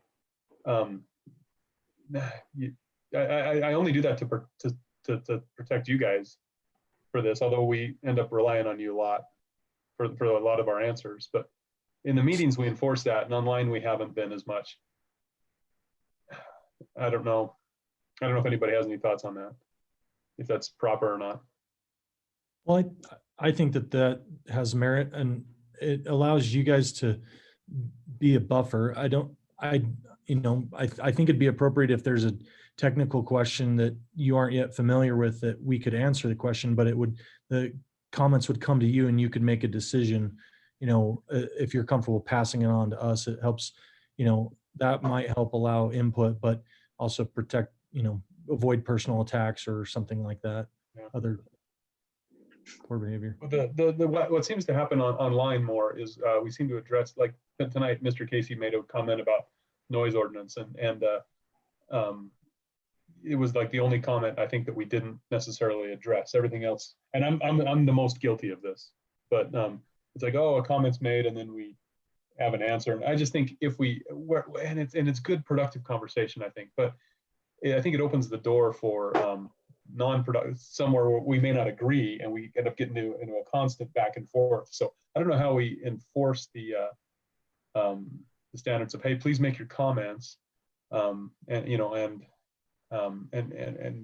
not get into a back and forth. I don't know how the answer to that, but those are my concerns. Is that, and everybody tonight, the participants, the commission, I think, was pretty much lockstep in line with each other. But it could come a point where we're not, and we may see something different than someone giving a comment. And I just feel like this forum allows a lot of back and forth where we may never come to a consensus, or it may get hostile. And so just trying to cut that off before it ever started. That's one of my concerns with this format. Yeah, I think it serves well. I do agree with Commissioner Mason. It tends to allow both us and the public to be a little bit more a little bit less informal.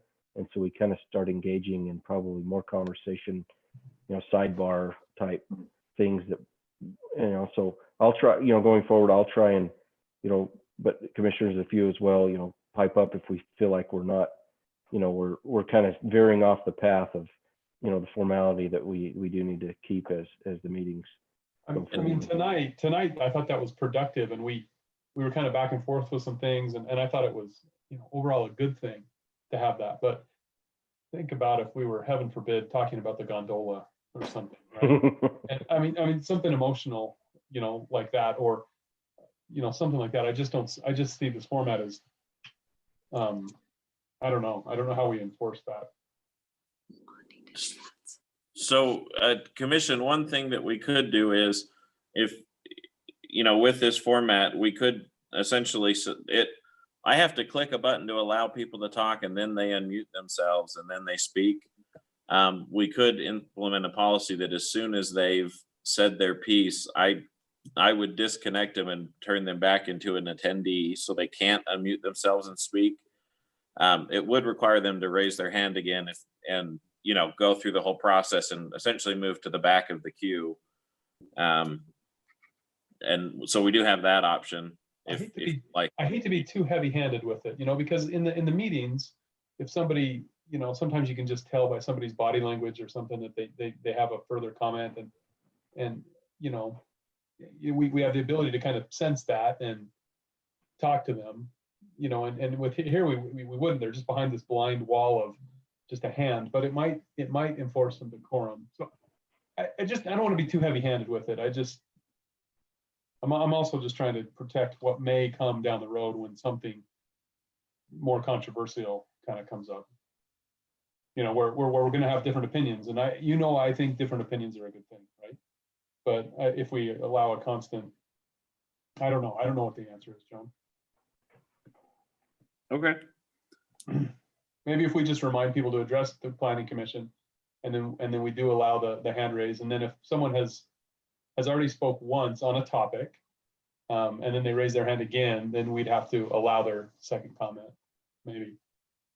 I don't know. I'd almost want to hear from the public if they feel that's too heavy-handed, because I haven't experienced what they are on the other side of this, right? Like where they're just raising their hands. I haven't been there, so I don't know what that's like for them. We did get some feedback last time on how the process was working, and I thought it was a couple people said I thought they said it's okay. I'd really like to hear how the public feels about this forum and so some of those ideas, if anyone's still out there. Steph Casey, do you want to raise your hand? Here you go, opening up dialogue back and forth again. Oh, sorry, I'm just trying to make it fair for people. No. Oh, Brandon Bell's raised his hand. Yeah, I have another issue though, so I'll wait until you're done with this. Okay, and it may be that these guys aren't even listening anymore. We get kind of bored. So. I mean, I think that we haven't had anyone raise their hand to comment, so we could either assume that that's a positive or a negative, but at least we could let them know that they can reach out to us or the council, directly if there's a suggestion they would have.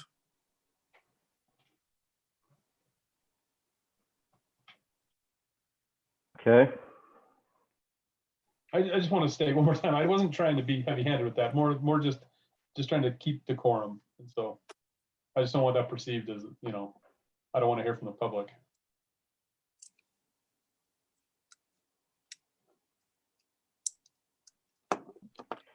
All right, well, if there's no other comments, then John, if that's the last that you have, or just the one. Yeah, I'm done. Okay. Commissioner Mason, if that's everything, then you can make a motion to adjourn. So Brandon Bell one had thing. something. Oh, Brandon, yes, sorry, you did have something, sorry. That's all right. Couple brief things. We currently have a couple of subdivisions, I guess it's 3 subdivisions that are all involving some very minor changes to property that's currently in the Northampton subdivisions in different phases of them. There's 3 different phases that these three different subdivisions are addressing. Two of them are previously recorded phases, and one of them is a previously approved but yet to be recorded subdivision phase. It's phase 7. The other two phases I don't need to discuss, but our interpretation of the code. So phase 7 was approved, I think, a year and a half ago or something like that. The applicants come back and wants to make some very minor changes to 2 lot lines. I haven't reviewed them, but the city code gives staff the authority to approve minor subdivisions as under certain conditions. And this, we feel making these adjustments to this particular subdivision falls within that minor subdivision code. It just, the existing approved subdivision hasn't been recorded yet. So we'd be making 2 changes to the approved subdivision under the authority that's granted to staff to approve minor subdivisions, because this is within the scope of less than 5 lots. Staff can approve, et cetera. But we felt that based on the interpretation we were using for that we, felt comfortable doing that, but just wanted to also bring it to your attention so that you knew that we were doing that and weren't going around things. The anticipation is that there's 2 lots that are being moved. The lot line is being moved between phase 6 and phase 7, and phase 7 is not yet recorded. That was approved by the Planning Commission, and they'd be moving it into this property line into the center of the street, center of the stream that's back there. So it's we don't see any harm in it so far or anything like that, and we believe it falls under ordinance, but want to make sure we're informing you.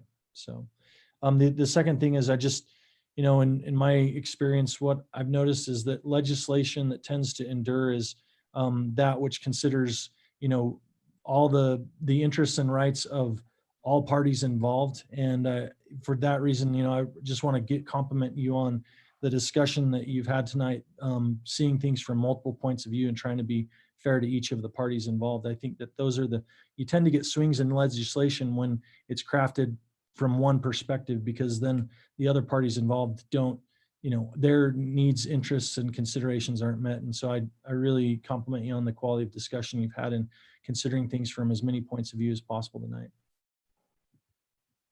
Thanks, Brandon. That's everything. What's that? I motion that we adjourn. We have a motion to adjourn I'll second. and a second. All in favor? Aye. Aye. Thank you.